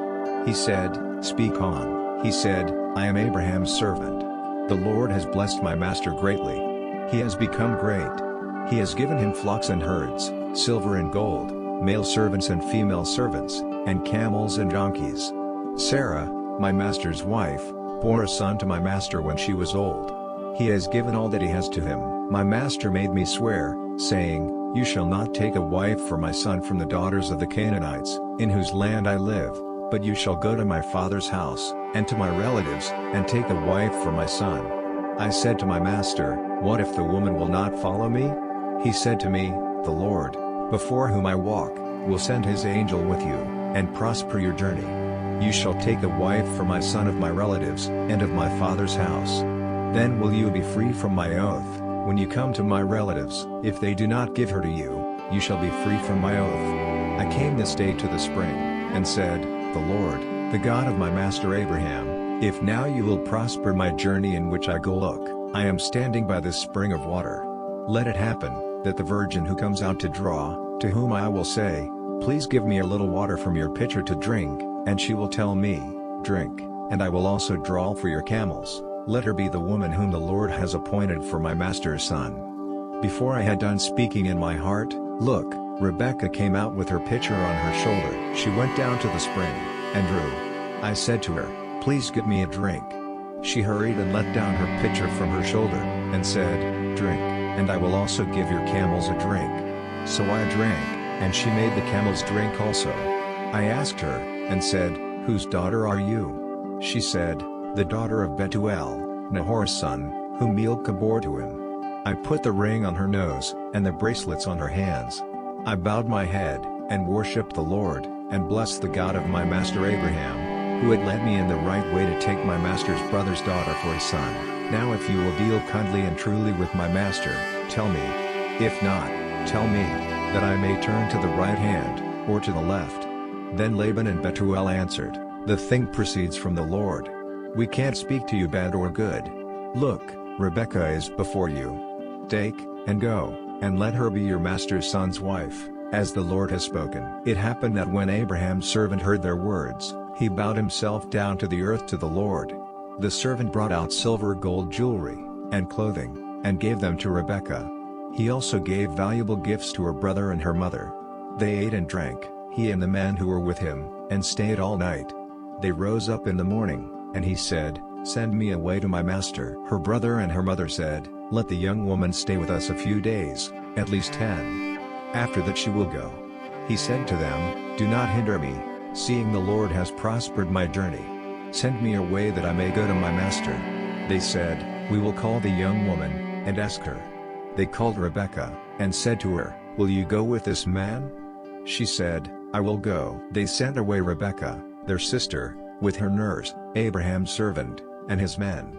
They blessed Rebekah, and said to her, "Our sister, may you be the mother of thousands of 10,000s, and let your descendants possess the gate of those who hate them." Rebekah arose with her female servants. They rode on the camels, and followed the man. The servant took Rebekah, and went his way. Isaac came from the way of Beer-lahai-roi, for he lived in the land of the Negev. Isaac went out to walk in the field at the evening. He lifted up his eyes, and saw, and, look, there were camels coming. Rebekah lifted up her eyes, and when she saw Isaac, she dismounted from the camel. She said to the servant, "Who is the man who is walking in the field to meet us?" The servant said, "It is my master." She took her veil, and covered herself. The servant told Isaac all the things that he had done. Isaac brought her into his mother Sarah's tent, and took Rebekah, and she became his wife. He loved her. Isaac was comforted after his mother's death. Chapter 25. Abraham took another wife, and her name was Keturah. She bore him Zimran, Jokshan, Madon, Midian, Ishbak, and Shua. Jokshan became the father of Sheba, and Dedan. The sons of Dedan were Ashurim, Letushim, and Laimim. The sons of Midian, Ephah, Epher, Hanok, Abida, and Eldaah. All these were the children of Keturah. And Abraham gave all that he owned to his son Isaac, and to the sons of Abraham's secondary wives, Abraham gave gifts. He sent them away from Isaac his son, while he was still living, eastward, to the east country. This was the length of Abraham's life, 175 years. Abraham breathed his last, and died in a good old age, an old man and satisfied, and was gathered to his people. Isaac and Ishmael, his sons, buried him in the cave of Machpelah, in the field of Ephron, the son of Zohar the Hethite, which is near Mamre, the field which Abraham purchased from the sons of Heth. Abraham was buried there with Sarah, his wife. It happened after the death of Abraham that God blessed Isaac, his son. Isaac lived by Beer-lahai-roi. Now this is the history of the generations of Ishmael, Abraham's son, whom Hagar the Egyptian, Sarah's servant, bore to Abraham. These are the names of the sons of Ishmael, by their names, according to the order of their birth: the firstborn of Ishmael, Nebaioth, then Kedar, Adbeel, Mibsam, Mishma, Dumah, Massa, Hadad, Tamah, Jater, Nephish, and Kedemah. These are the sons of Ishmael, and these are their names, by their villages, and by their encampments, 12 princes, according to their clans. These are the years of the life of Ishmael, 137 years. He breathed his last and died, and was gathered to his people. They lived from Havilah to Shur, which is near Egypt, all the way to Ashur. He settled near all his kinsmen. These are the generations of Isaac, Abraham's son. Abraham became the father of Isaac. Isaac was 40 years old when he took Rebekah, the daughter of Bethuel the Syrian of Paddan Aram, the sister of Laban the Aramean, to be his wife. Isaac prayed to the Lord for his wife, because she was barren. The Lord was moved by his prayer, and Rebekah his wife conceived. The children struggled together within her. She said, "If all is well, why am I like this?" She went to inquire of the Lord. The Lord said to her, "Two nations are in your womb. Two peoples will be separated from your body. The one people will be stronger than the other people. The elder will serve the younger." When the time came for her to give birth, look, there were twins in her womb. The first came out red all over, like a hairy garment. They named him Esau. After that, his brother came out, and his hand had hold on Esau's heel. He was named Jacob. Isaac was 60 years old when she bore them. The boys grew. Esau was a skillful hunter, a man of the field. Jacob was a quiet man, living in tents. And Isaac loved Esau, because he ate his venison, but Rebekah loved Jacob. Now Jacob was cooking stew, and Esau came in from the field, and he was famished. Esau said to Jacob, "Please feed me with that same red stew, for I am famished." Therefore his name was called Edom. Jacob said, "First, sell me your birthright." Esau said, "Look, I am about to die. What good is the birthright to me?" Jacob said, "Swear to me first." So he swore to him, and he sold his birthright to Jacob.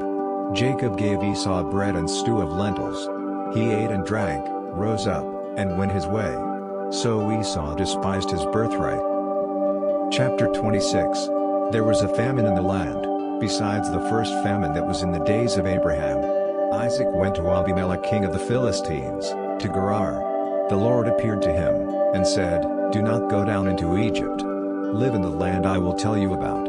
Sojourn in this land, and I will be with you, and will bless you. For to you, and to your descendants, I will give all these lands, and I will establish the oath which I swore to Abraham your father.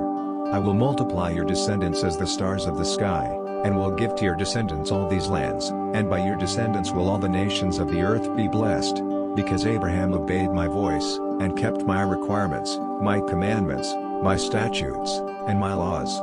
So Isaac settled in Gerar. The men of the place asked him about his wife.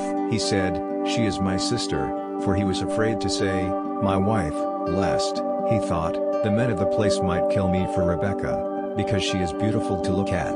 It happened, when he had been there a long time, that Abimelech king of the Philistines looked out at a window, and saw, and look, Isaac was caressing Rebekah, his wife. Abimelech called Isaac, and said, "Look, surely she is your wife. Why did you say, 'She is my sister'?" Isaac said to him, "Because I thought, lest I die because of her." Abimelech said, "What is this you have done to us? One of the people might easily have slept with your wife, and you would have brought guilt on us." Abimelech commanded all the people, saying, "He who touches this man or his wife will surely be put to death." Isaac sowed in that land, and reaped in the same year 100 times what he planted. The Lord blessed him. The man became wealthy, and prospered more and more until he became very wealthy. He had possessions of flocks, possessions of herds, and a great household. The Philistines envied him. Now all the wells which his father's servants had dug in the days of Abraham his father, the Philistines had stopped, and filled with earth. Abimelech said to Isaac, "Go from us, for you are much mightier than we." Isaac departed from there, camped in the valley of Gerar, and lived there. Isaac dug again the wells of water, which they had dug in the days of Abraham his father. For the Philistines had stopped them after the death of Abraham. He called their names after the names by which his father had called them. Isaac's servants dug in the valley, and found there a well of flowing water.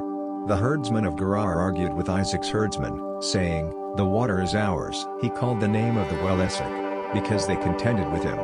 They dug another well, and they argued over that, also. He called its name Sitnah. He left that place, and dug another well. They did not argue over that one. He called it Rehoboth. He said, "For now the Lord has made room for us, and we will be fruitful in the land." He went up from there to Beersheba. The Lord appeared to him the same night, and said, "I am the God of Abraham your father. Do not be afraid, for I am with you, and will bless you, and multiply your descendants for my servant Abraham's sake." He built an altar there, and called on the name of the Lord, and pitched his tent there. There Isaac's servants dug a well. Then Abimelech went to him from Gerar, and Ahazoth his friend, and Phicol the commander of his army. Isaac said to them, "Why have you come to me, since you hate me, and have sent me away from you?" They said, "We saw plainly that the Lord was with you." We said, "Let there now be an oath between us, even between us and you, and let us make a covenant with you, that you will do us no harm, as we have not touched you, and as we have done to you nothing but good, and have sent you away in peace. You are now the blessed of the Lord."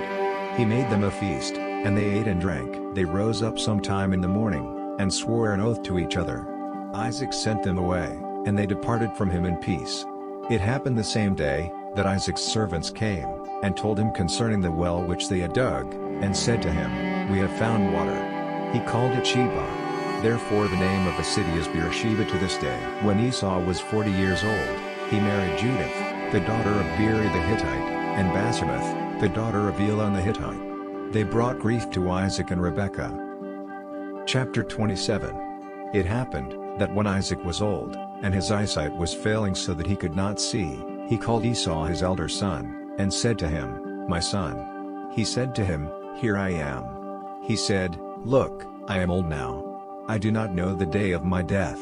Now therefore, please take your weapons, your quiver and your bow, and go out to the field, and hunt down a wild animal for me. Make me the tasty food that I love and bring it to me to eat, so that I may bless you before I die." Rebekah heard when Isaac spoke to Esau his son. Esau went out to the field to hunt for a wild animal and bring it back. Rebekah spoke to Jacob her son, saying, "Look, I heard your father speak to Esau your brother, saying, 'Bring me some wild animal and prepare for me some tasty food, that I may eat it and bless you in the presence of the Lord before my death. Now therefore, my son, obey my voice according to that which I command you. Go now to the flock, and get me from there 2 choice young goats. I will prepare them in a tasty way for your father, the way he likes it. You shall bring it to your father, that he may eat, so that he may bless you before his death." Jacob said to Rebekah his mother, "Look, Esau my brother is a hairy man, and I am a smooth man. What if my father touches me? I will seem to him as a deceiver, and I would bring a curse on myself, and not a blessing." His mother said to him, "Let your curse be on me, my son. Only obey my voice, and go get them for me." He went, and got them, and brought them to his mother. His mother prepared some tasty food, just the way his father liked it. Rebekah took the good clothes of Esau, her elder son, which were with her in the house, and put them on Jacob, her younger son. She put the skins of the young goats on his hands, and on the smooth of his neck. She handed the tasty food and the bread which she had prepared to her son Jacob. He came to his father, and said, "My father?" He said, "Here I am." "Who are you, my son?" Jacob said to his father, "I am Esau your firstborn. I have done what you asked me to do. Please sit up and eat what I hunted so that you can bless me." Isaac said to his son, "How is it that you have found it so quickly, my son?" He said, "Because the Lord your God gave me success." Isaac said to Jacob, "Please come near, that I may feel you, my son, whether you are really my son Esau or not." Jacob went near to Isaac his father. He felt him, and said, "The voice is Jacob's voice, but the hands are the hands of Esau." He did not recognize him, because his hands were hairy like those of his brother Esau. So he blessed him. He said, "Are you really my son Esau?" He said, "I am." He said, "Bring it near to me, and I will eat of what my son caught so that I can bless you." He brought it near to him, and he ate. He brought him wine, and he drank. His father Isaac said to him, "Come near now, and kiss me, my son." He came near, and kissed him. He smelled the scent of his clothing, and blessed him, and said, "Look, the scent of my son is as the scent of a field which the Lord has blessed. God give you of the dew of the sky, of the fatness of the earth, and plenty of grain and new wine. Let peoples serve you, and nations bow down to you. Be lord over your brothers. Let your mother's sons bow down to you. Cursed be everyone who curses you. Blessed be everyone who blesses you." It happened, as soon as Isaac had finished blessing Jacob, and Jacob had just left the presence of Isaac his father, that Esau his brother came in from his hunting. He also made some tasty food, and brought it to his father. He said to his father, "Let my father get up and eat of what his son caught, so that you may bless me." Isaac his father said to him, "Who are you?" He said, "I am your son, your firstborn, Esau." Isaac trembled violently, and said, "Who is it then that hunted an animal and brought it to me, and I ate it all before you came, and have blessed him? Yes, he will be blessed." When Esau heard the words of his father, he cried out loudly and bitterly, and said to his father, "Bless me, even me also, my father." He said, "Your brother came with deceit, and has taken away your blessing." He said, "Isn't he rightly named Jacob? For he has taken what should have been mine these 2 times. He took away my birthright. Look, now he has taken away my blessing." He said, "Haven't you reserved a blessing for me?"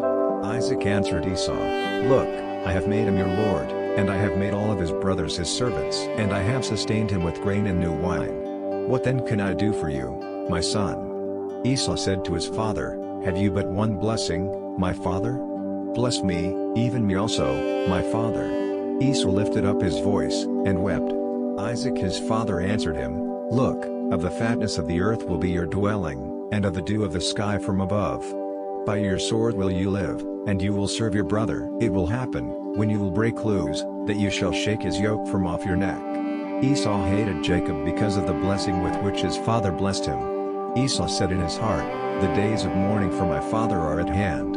Then I will kill my brother Jacob." The words of Esau, her elder son, were told to Rebekah. She sent and called Jacob, her younger son, and said to him, "Look, your brother Esau comforts himself about you by planning to kill you. Now therefore, my son, obey my voice.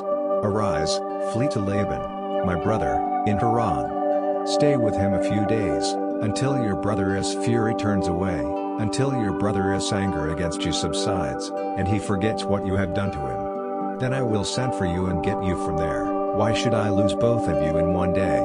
Rebekah said to Isaac, "I loathe my life because of the daughters of Heth. If Jacob takes a wife from the daughters of Heth, like these, from the daughters of the land, what good is my life?" Chapter 28. Isaac called Jacob, blessed him, and commanded him, "You shall not take a wife from the daughters of Canaan. Arise, go to Paddan Aram, to the house of Bethuel your mother's father. Take a wife from there from the daughters of Laban, your mother's brother. May El Shaddai bless you, and make you fruitful, and multiply you, that you may be a company of peoples, and give you the blessing of Abraham, to you, and to your descendants with you, that you may inherit the land where you travel, which God gave to Abraham." Isaac sent Jacob away. He went to Paddan Aram to Laban, son of Bethuel the Syrian, Rebekah's brother, Jacob's and Esau's mother. Now Esau saw that Isaac had blessed Jacob and sent him away to Paddan Aram, to take him a wife from there, and that as he blessed him he gave him a command, saying, "You shall not take a wife from the daughters of Canaan," and that Jacob obeyed his father and his mother, and left for Paddan Aram. Esau saw that the daughters of Canaan did not please Isaac, his father. Esau went to Ishmael, and took, besides the wives that he had, Mahalath the daughter of Ishmael, Abraham's son, the sister of Nebaioth, to be his wife. Jacob went out from Beersheba, and went toward Haran. He came to a certain place, and stayed there all night, because the sun had set. He took one of the stones of the place, and put it under his head, and lay down in that place to sleep. And he dreamed, and look, a stairway was set upon the earth, and its top reached to heaven. And look, the angels of God were ascending and descending on it. And look, the Lord stood above it, and said, "I am the God of Abraham your grandfather, and the God of Isaac. The land on which you are lying I will give to you and to your descendants. Your descendants will be as the dust of the earth, and you will spread out to the west, and to the east, and to the north, and to the south. And through you and through your descendants will all the families of the earth be blessed. And look, I am with you, and will watch over you wherever you go, and will bring you again into this land. For I will not leave you, until I have done that which I have spoken of to you." Then Jacob woke up from his sleep, and said, "Surely the Lord is in this place, and I did not know it." He was afraid, and said, "How awesome is this place! This is none other than God's house, and this is the gate of heaven." And Jacob rose up early in the morning, and took the stone that he had put under his head, and set it up as a standing stone, and poured oil on top of it. He called the name of that place Bethel, though previously the city was named Luz. Then Jacob made a vow, saying, "If God will be with me, and will watch over me on this journey I am taking, and will give me food to eat, and clothing to put on, so that I return to my father's house safely, then the Lord will be my God, and this stone, which I have set up as a standing stone, will be God's house. Of all that you will give me I will surely give the tenth to you." Chapter 29. Then Jacob went on his journey, and came to the land of the children of the east. He looked and saw a well in the field, and look, 3 flocks of sheep lying there by it. For out of that well they watered the flocks. The stone on the well's mouth was large. Now all the flocks would be gathered there, and they would roll the stone from the well's mouth, and water the sheep, and put the stone again on the well's mouth in its place. Jacob said to them, "My brothers, where are you from?" They said, "We are from Haran." He said to them, "Do you know Laban, the grandson of Nahor?" They said, "We know him." He said to them, "Is it well with him?" They said, "It is well. See, Rachel, his daughter, is coming with the sheep." He said, "Look, it is still the middle of the day, not time to gather the livestock together. Water the sheep, and go, pasture them." They said, "We can't, until all the flocks are gathered together," and they rolled the stone from the well's mouth. "Then we water the sheep." While he was yet speaking with them, Rachel came with her father's sheep, for she was tending them. It happened, when Jacob saw Rachel the daughter of Laban, his mother's brother, and the sheep of Laban, his mother's brother, that Jacob went over and rolled the stone from the well's mouth and watered the flock of Laban his mother's brother. Jacob kissed Rachel, and wept loudly. Jacob told Rachel that he was her father's brother, and that he was Rebekah's son. She ran and told her father. It happened, when Laban heard the news of Jacob, his sister's son, that he ran to meet Jacob, and embraced him, and kissed him, and brought him to his house. Jacob told Laban all these things. Laban said to him, "Surely you are my bone and my flesh." He lived with him for a month. Laban said to Jacob, "Because you are my brother, should you therefore serve me for nothing? Tell me what your wages should be." Laban had 2 daughters. The name of the older was Leah, and the name of the younger was Rachel. Leah's eyes were weak, but Rachel was beautiful in form and appearance. Jacob loved Rachel. He said, "I will serve you 7 years for Rachel, your younger daughter." Laban said, "It is better that I give her to you, than that I should give her to another man. Stay with me." Jacob served 7 years for Rachel, and it seemed only a few days to him because of his love for her. Jacob said to Laban, "Give me my wife, for my time is completed, so that I may sleep with her." Laban gathered together all the people of the place, and gave a feast. It happened in the evening, that he took Leah his daughter and brought her to him, and he slept with her. Laban gave Zilpah his female servant to his daughter Leah as a servant. It happened in the morning that, look, it was Leah. He said to Laban, "What is this you have done to me? Did I not work for you to have Rachel? Why then have you deceived me?" Laban said, "It is not our custom here to give the younger before the firstborn. Finish the week of this one, and I will give you the other also in exchange for the work which you are to serve with me for another 7 years." Then Jacob did so, and fulfilled her week. He gave him Rachel his daughter as wife. Laban gave to Rachel his daughter Bilhah, his female servant, to be her servant. So he slept with Rachel also, and he loved Rachel more than Leah. And he worked with him another 7 years. The Lord saw that Leah was hated, and he opened her womb, but Rachel was barren. Leah conceived, and bore a son, and she named him Reuben. For she said, "Because the Lord has looked at my affliction, and given me a son, for now my husband will love me." She conceived again, and bore a son, and said, "Because the Lord has heard that I am unloved, he has therefore given me this son also." So she named him Simeon. She conceived again, and bore a son. She said, "Now this time my husband will become attached to me, since I have given him 3 sons. Therefore he was named Levi. She conceived again, and bore a son. She said, "This time will I praise the Lord." Therefore she named him Judah. Then she stopped bearing. Chapter 30. When Rachel saw that she was not bearing Jacob any children, Rachel envied her sister. She said to Jacob, "Give me children, or else I will die." Then Jacob became very angry with Rachel, and he said, "Am I in God's place, who has withheld from you the fruit of the womb?" She said, "Look, my servant Bilhah. Sleep with her, so that she will bear children for me, that I too may have children through her." So she gave him Bilhah her servant as a wife, and Jacob slept with her. Bilhah conceived, and bore Jacob a son. Rachel said, "God has judged me, and has also heard my voice, and has given me a son." Therefore she called his name Dan. Bilhah, Rachel's handmaid, conceived again, and bore Jacob a second son. Rachel said, "I have wrestled mightily with my sister, and have prevailed." So she named him Naphtali. When Leah saw that she had stopped bearing, she took Zilpah, her servant, and gave her to Jacob as a wife. Zilpah, Leah's handmaid, bore Jacob a son. Leah said, "How fortunate!" So she named him Gad. Zilpah, Leah's servant, bore Jacob a second son. Leah said, "Happy am I, for the daughters will call me happy." So she named him Asher. Reuben went out during the wheat harvest and found mandrakes in the field, and brought them to his mother, Leah. Then Rachel said to Leah, "Please give me some of your son's mandrakes." She said to her, "Is it a small matter that you have taken away my husband? Would you take away my son's mandrakes, also?" Rachel said, "Therefore he may sleep with you tonight for your son's mandrakes." Jacob came from the field in the evening, and Leah went out to meet him, and said, "You must sleep with me, for I have surely hired you with my son's mandrakes." So he slept with her that night. God listened to Leah, and she conceived, and bore Jacob a 5th son. Leah said, "God has given me my wages, because I gave my servant to my husband." So she named him Issachar. Leah conceived again, and bore a 6th son to Jacob. Leah said, "God has given me with a good gift. Now my husband will live with me, because I have borne him 6 sons.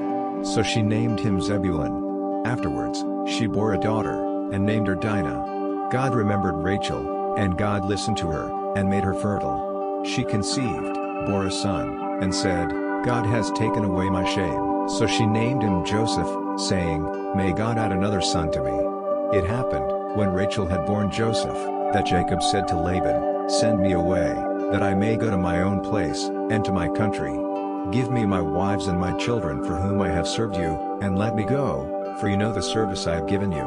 Laban said to him, "If now I have found favor in your eyes, stay here, for I have learned by divination that God has blessed me for your sake." He said, "Name your wages, and I will pay it." He said to him, "You know how I have served you, and how well your livestock have done with me. For you had little before I came, and it has increased abundantly. And the Lord has blessed you wherever I worked. Now when will I also provide for my own household?" He said, "What should I give you?" Jacob said, "You do not need to give me anything. If you will do this one thing for me, I will again pasture your flock and take care of it. I will pass through all your flock today, removing from there every speckled and spotted one, and every black one among the sheep, and the spotted and speckled among the goats. This will be my wages. So my honesty will testify for me later on, when the subject of my wages comes before you. Everyone that is not speckled and spotted among the goats, and black among the sheep that I have in my possession, will be counted as stolen." Laban said, "Look, let it be as you have said." That day, he removed the male goats that were streaked and spotted, and all the female goats that were speckled and spotted, every one that had white in it, and all the black ones among the sheep, and put them in the care of his sons. He set 3 days' journey between himself and Jacob, and Jacob pastured the rest of Laban's flocks. Jacob took fresh branches from poplar, almond and plane trees and made white streaks by peeling them, exposing white stripes on the branches. He set up the peeled branches which he had peeled opposite the flocks in the troughs, that is, the watering places where the flocks came to drink. And since they bred when they came to drink, the flocks bred in front of the branches, and the flocks brought boar streaked, speckled, and spotted. Jacob separated the lambs, and made the flocks face toward the streaked and all the black in the flock of Laban. So he kept his own flocks separate, and did not put them into Laban's flock. It happened, whenever the stronger of the flock were breeding, that Jacob would set up the branches in front of the flock in the troughs, so that they would breed near the branches, but for the weaker of the flock, he did not put them there. So the weaker would be Laban's, and the stronger Jacob's. Thus the man became very rich, and had large flocks, female servants and male servants, and camels and donkeys. Chapter 31.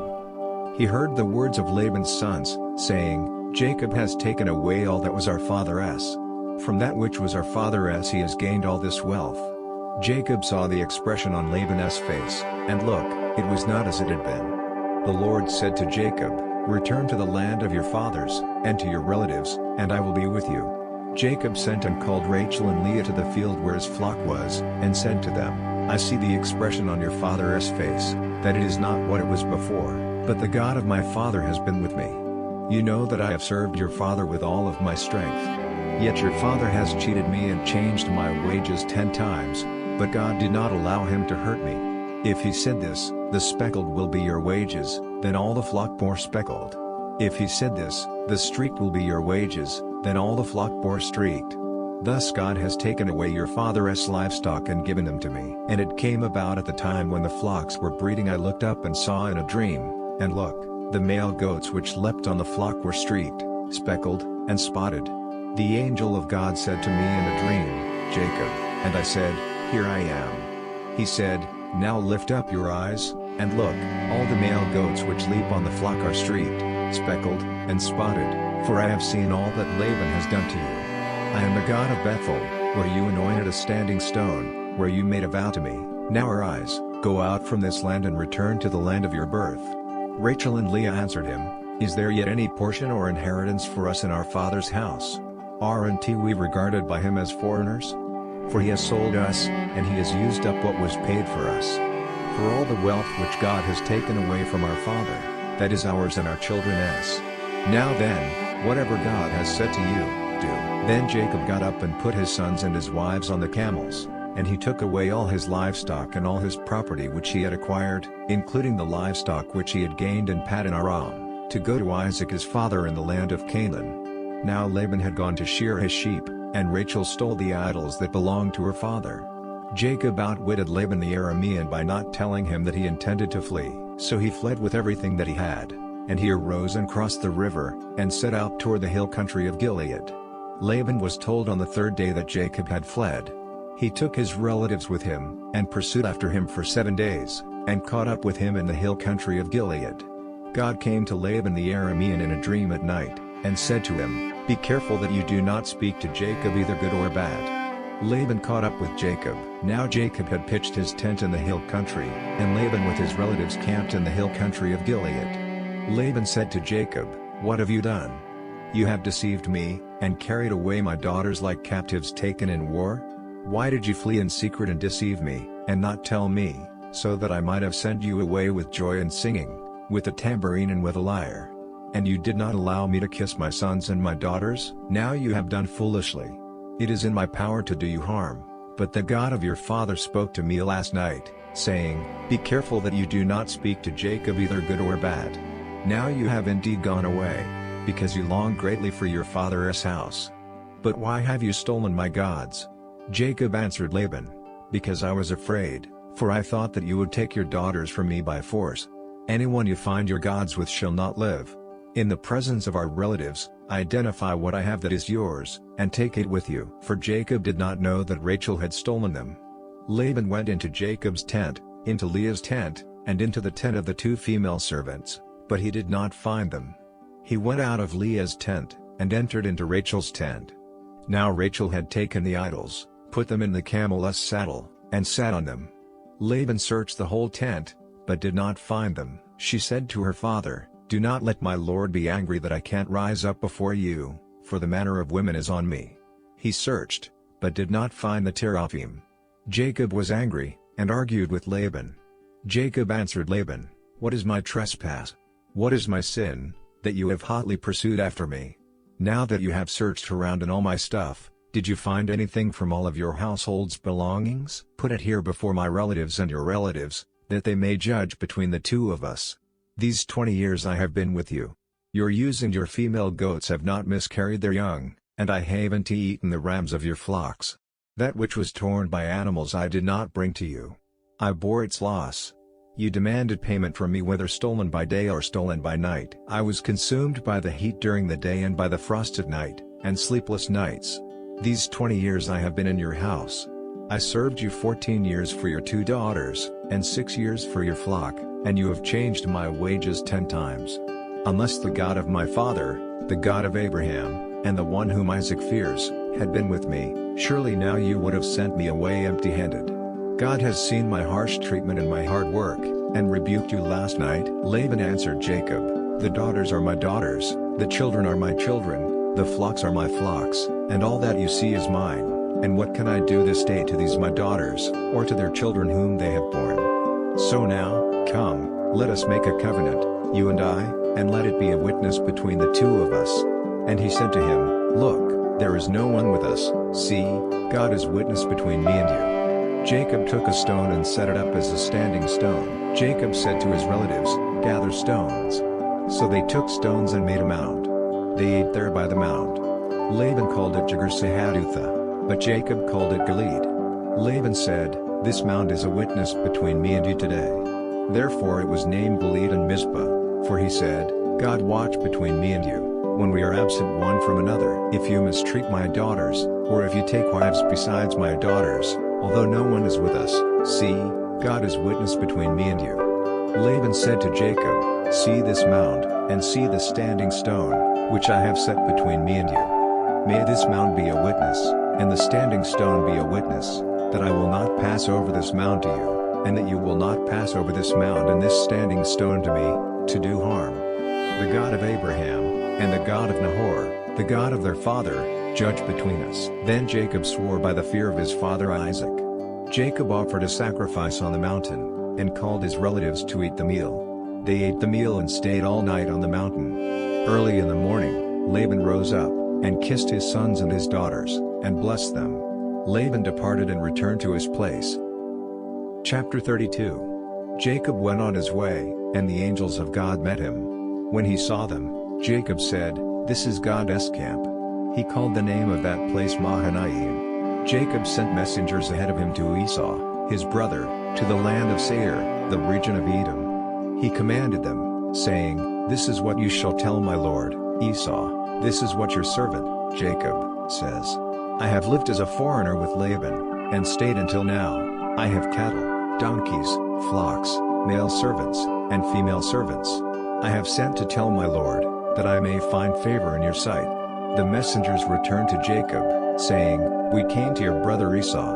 Not only that, but he comes to meet you, and 400 men with him." Then Jacob was very afraid and was distressed. He divided the people who were with him, and the flocks, and the herds, and the camels, into 2 camps, and he said, "If Esau comes to the one camp, and strikes it, then the other camp will escape." Jacob said, "God of my father Abraham, and God of my father Isaac, the Lord, who said to me, 'Return to your country, and to your relatives, and I will do you good,' I am not worthy of the least of all the loving kindnesses and of all the faithfulness which you have shown to your servant, for with just my staff I passed over this Jordan, and now I have become 2 camps. Please deliver me from the hand of my brother, from the hand of Esau, for I fear that he will come and attack me and the mothers with the children. You said, 'I will surely do you good and make your descendants as the sand of the sea, which can't be counted because there are so many.'" So he spent the night there and selected from what he had acquired a present for his brother Esau, 200 female goats and 20 male goats, 200 ewes and 20 rams, 30 male camels with their young, 40 cows, 10 bulls, 20 female donkeys and 10 male donkeys. He entrusted them into the hands of his servants as separate herds, and said to his servants, "Pass over before me, and keep some distance between the herds." He instructed the first, saying, "When Esau my brother meets you and asks you, saying, 'Whose are you? Where are you going? Whose are these ahead of you?' then you shall say, 'They are your servant, Jacob's. It is a present sent to my lord Esau. And look, he also is behind us.'" He instructed also the second, and the third, and all that followed the herds, saying, "This is how you are to speak to Esau, when you find him. You shall say, not only that, but look, your servant Jacob is behind us. For, he said, I will appease him with the present that goes before me, and afterward I will meet him. Perhaps he will accept me." So the gift passed over before him, and he himself stayed that night in the camp. He got up that night and took his 2 wives, and his 2 female servants, and his 11 sons and crossed over the ford of the Jabbok. He took them and sent them across the stream, and set over all his possessions. Then Jacob was left alone. And a man wrestled with him until the rising of the dawn. When he saw that he did not defeat him, he struck the socket of his hip, and Jacob's hip was dislocated as he wrestled with him. Then he said, "Let me go, for the dawn is breaking." But Jacob said, "I won't let you go unless you bless me." And he said to him, "What is your name?" He said, "Jacob." Then he said, "Your name will no longer be called Jacob, but Israel, because you have struggled with God and with men and have prevailed." Then Jacob asked him, "Please tell me your name." But he said, "Why is it that you ask what my name is?" And he blessed him there. So Jacob called the name of the place Peniel, for I have seen God face to face, and my life has been preserved. The sun rose on him as he passed by Peniel, and he limped because of his hip. Therefore, to this day the children of Israel do not eat the tendon of the hip socket, because he struck Jacob's hip socket near the tendon. Chapter 33. Now Jacob looked up and saw that Esau approaching, and with him 400 men. He divided the children between Leah, Rachel, and the 2 female servants. He put the female servants and their children in front, Leah and her children after, and Rachel and Joseph last. He himself went on ahead of them, and bowed himself to the ground 7 times, until he approached his brother. Esau ran to meet him, embraced him, hugged his neck, and kissed him, and they wept. And he looked up and saw the women and the children, and said, "Who are these with you?"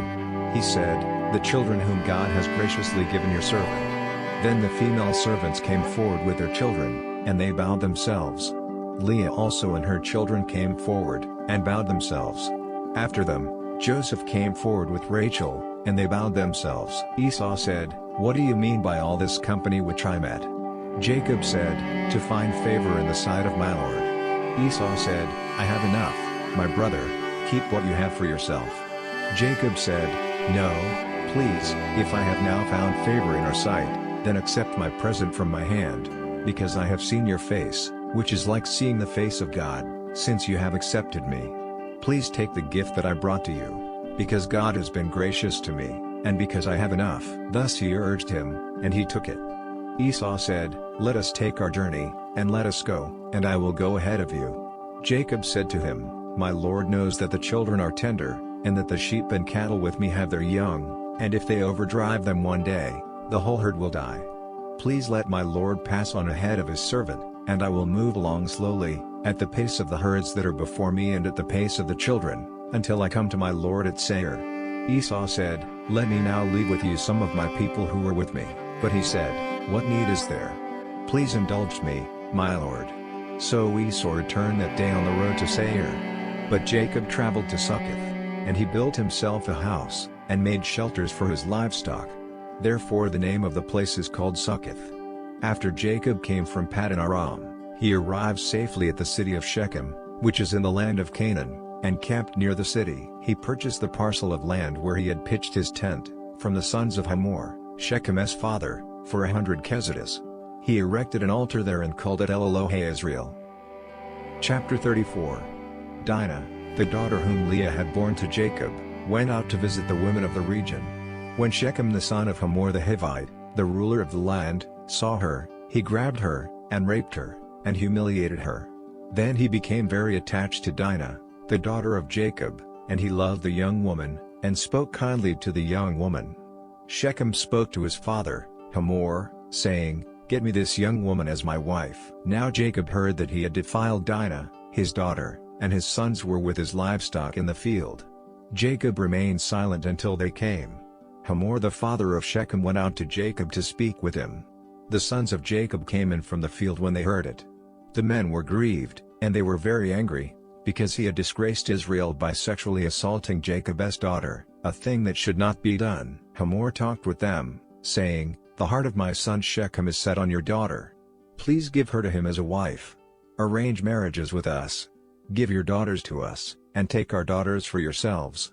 You may settle among us, and the land will be open to you. Live and trade in it, and acquire property in it." Shechem said to her father and to her brothers, "Let me find favor in your sight, and whatever you ask of me I will give. Ask me for a very expensive bride price, and I will pay whatever you ask of me, but give me the young woman as a wife." The sons of Jacob replied deceitfully to Shechem and his father Hamor, because he had defiled their sister Dinah.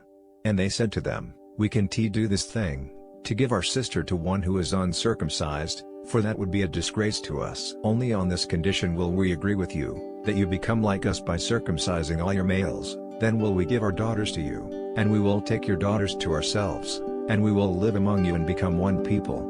But if you will not listen to us and be circumcised, then we will take our daughter and go away." Their words pleased Hamor and Shechem, Hamor's son. The young man did not delay to do this thing, because he was delighted with Jacob's daughter. Now he was the most important of anyone in his father's house. Hamor and his son Shechem came to the gate of their city, and spoke to the men of their city, saying, "These men are at peace with us. Therefore let them live in the land and travel in it. For look, the land is large enough for them. Let us take their daughters as wives for ourselves, and let us give them our daughters. Only on this condition will the men agree to live with us as one people, that every male among us be circumcised, as they are circumcised. Their livestock and their possessions and all their animals be ours? Only let us agree with them, so they will settle among us." All who went out of the gate of his city agreed with Hamor and his son Shechem, and every male was circumcised, all who went out of the gate of his city. It happened on the third day, when they were still in pain, that two of Jacob's sons, Simeon and Levi, Dinah's brothers, each took his sword and came into the unsuspecting city and killed all the males. They killed Hamor and his son Shechem with their swords and took Dinah out of Shechem's house and left. Jacob's sons entered over the dead and plundered the city, because they had defiled their sister. They took their flocks, their herds, their donkeys, and whatever was in the city and was in the field, and all their wealth. They took captive all their little ones and their wives, and took as plunder everything that was in the houses. Jacob said to Simeon and Levi, "You have brought trouble on me, to make me odious to the inhabitants of the land, among the Canaanites and the Perizzites. I am few in number. They will gather themselves together against me and attack me, and I and my household will be destroyed." But they said, "Should he treat our sister like a prostitute?" Chapter 35. And God said to Jacob, "Arise, go up to Bethel, and live there. Make an altar there to God, who appeared to you when you fled from your brother Esau." Then Jacob said to his household and to all who were with him, Get rid of the foreign gods that you have among you, and purify yourselves and change your clothes.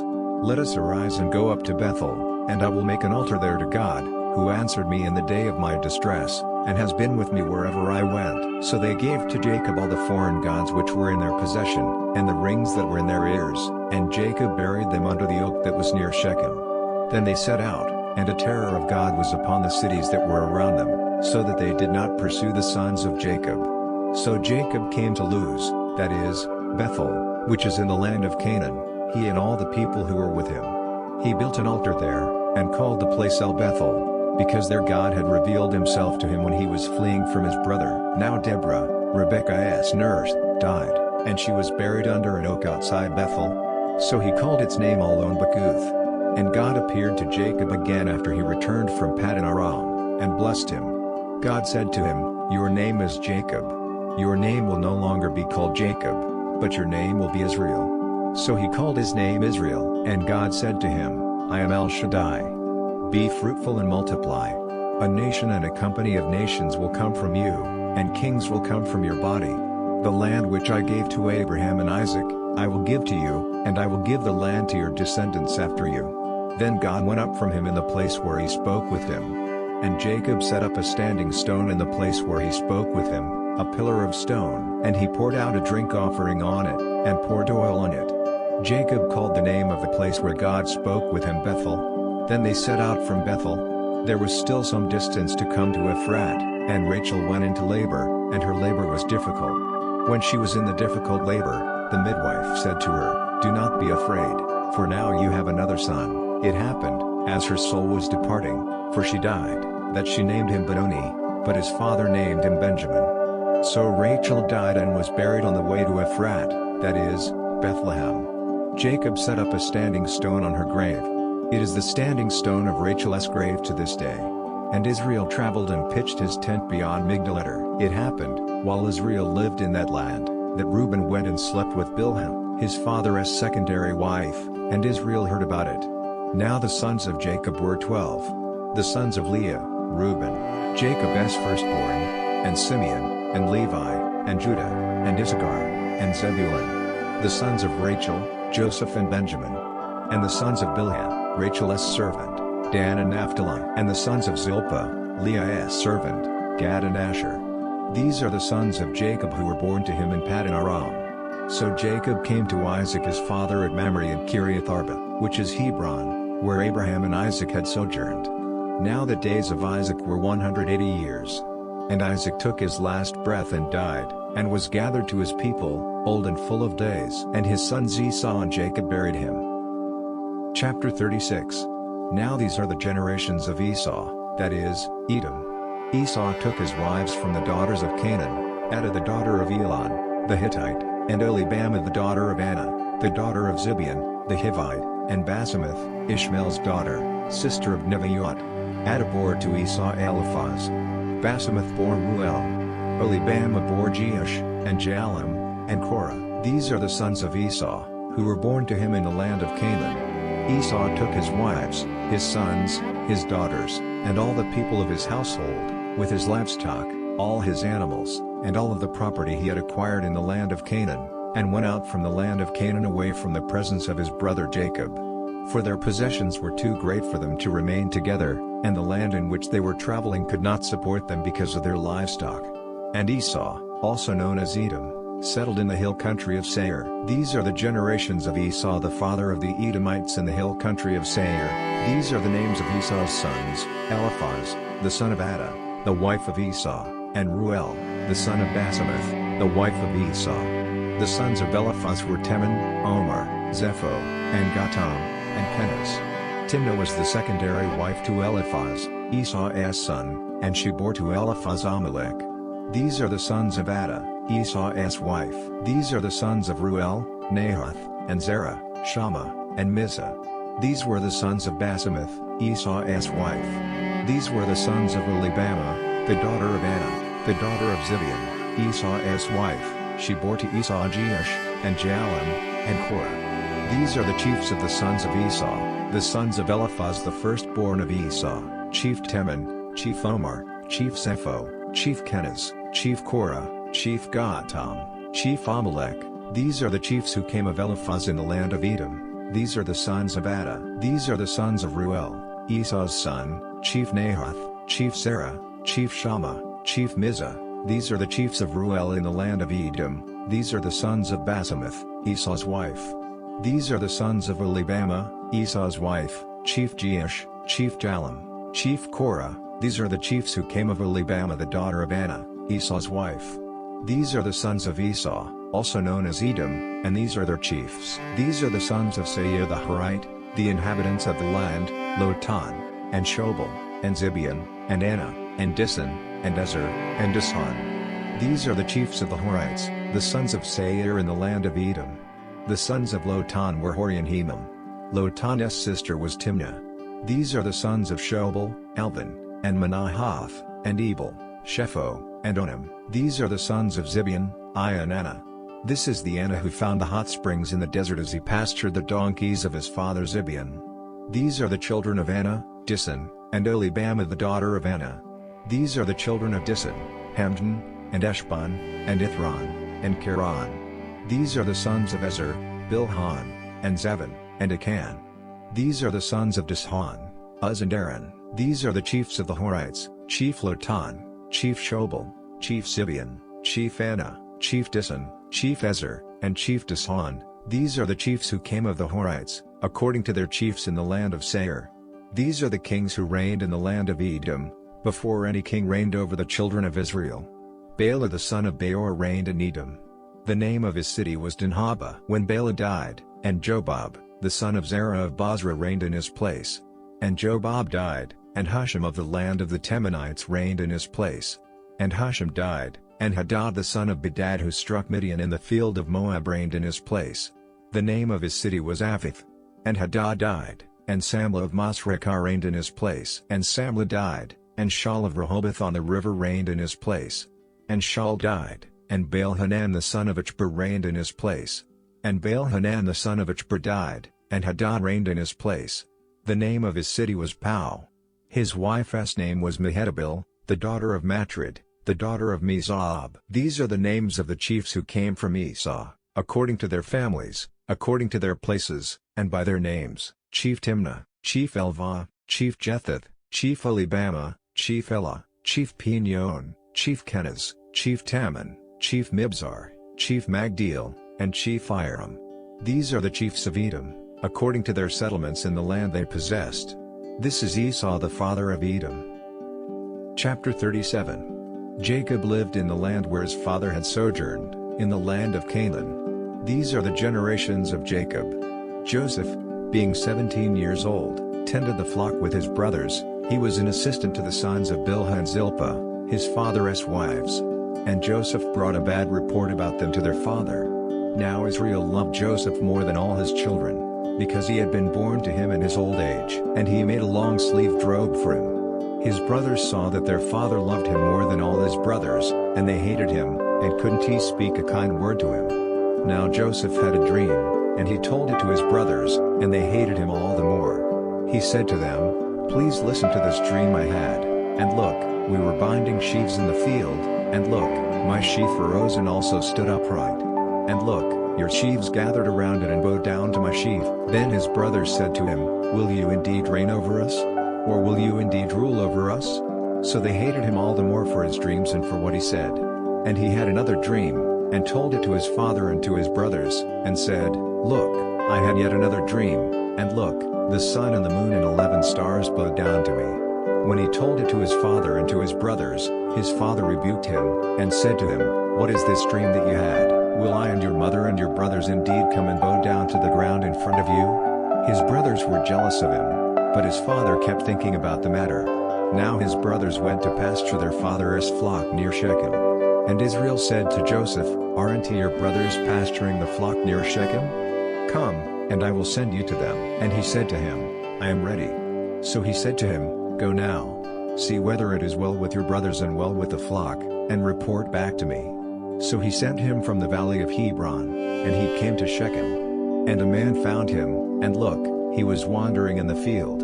And the man asked him, "What are you looking for?" He said, "I am looking for my brothers. Tell me, "Please, where they are pasturing the flock." The man said, "They have left here, for I heard them say, 'Let us go to Dothan.'" So Joseph went after his brothers, and found them in Dothan. Now they saw him in the distance, and before he reached them they plotted against him to kill him. And they said to one another, "Look, this dreamer is coming. Come now, and let us kill him and throw him into one of the cisterns, and we will say that a vicious animal has devoured him. Then we will see what will become of his dreams." But Reuben heard it, and delivered him out of their hands, and said, "Let us not take his life." Reuben said to them, "Shed no blood. Throw him into this pit that is in the wilderness, but lay no hand on him that he might deliver him out of their hands, to restore him to his father." It happened, when Joseph came to his brothers, they stripped Joseph of his robe, the long-sleeved robe that he was wearing, and they took him and threw him into the cistern. Now the pit was empty. There was no water in it. Then they sat down to eat a meal. And they looked up, and look, a caravan of Ishmaelites was coming from Gilead, with their camels bearing aromatic gum and balm and myrrh on their way to carry them down to Egypt. Then Judah said to his brothers, "What profit is it if we kill our brother and conceal his blood? Come, and let us sell him to the Ishmaelites, and not lay a hand on him, for he is our brother, our flesh." And his brothers agreed. So the Midianites merchants passed by, and they pulled him up and lifted Joseph out of the cistern, and sold Joseph to the Ishmaelites for 20 pieces of silver. And they brought Joseph to Egypt. And Reuben returned to the cistern and saw that Joseph was empty in the cistern. And he tore his clothes. He went back to his brothers and said, "The boy is gone. Now, what am I to do?" They took Joseph's robe and killed a male goat and dipped the robe in the blood. And they sent the long-sleeved robe and they brought it to their father, and said, "We found this. Please examine it to see whether it is your son's robe or not." And he recognized it, and said, "It is my son's robe. A vicious animal has devoured him. Joseph is without doubt torn to pieces." Then Jacob tore his clothes, and put sackcloth around his waist, and mourned for his son many days. All his sons and all his daughters rose up to comfort him, but he refused to be comforted. And he said, "Indeed, I will go down to Sheol to my son mourning." And his father wept for him. Now the Midianites sold him into Egypt to Potiphar, an officer of Pharaoh, the captain of the guard.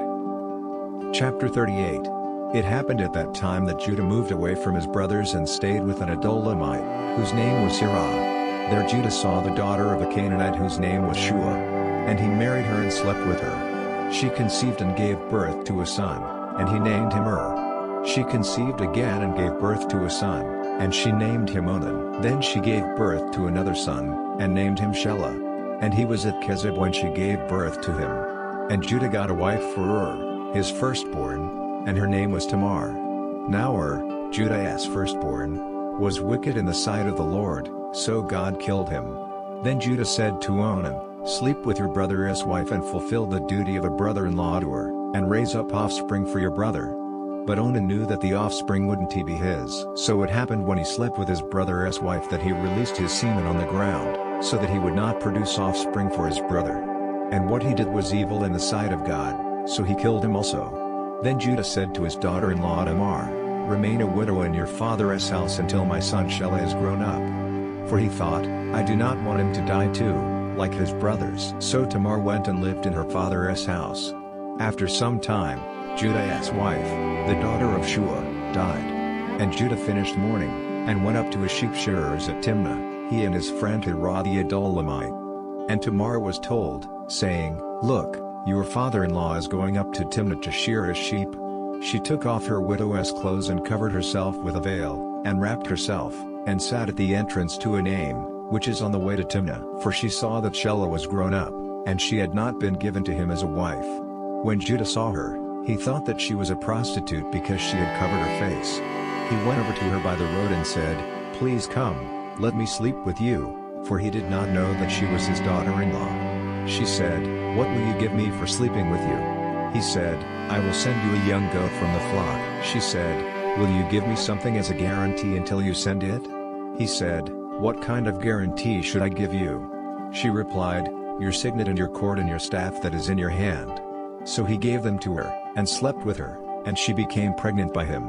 And she got up and left, and took off her veil, and put on her widow's clothing. Judah sent the young goat by his friend, the Adulamite, to receive the guarantee back from the woman's hand, but he did not find her. Then he asked the men of the place, saying, "Where is the prostitute that was at Enaim by the road?" They said, "There has been no prostitute here." He returned to Judah, and said, "I haven't found her," and also the men of the place said, "There has been no prostitute here." Judah said, "Let her keep the things, lest we be publicly shamed. Look, I sent this young goat, but you did not find her."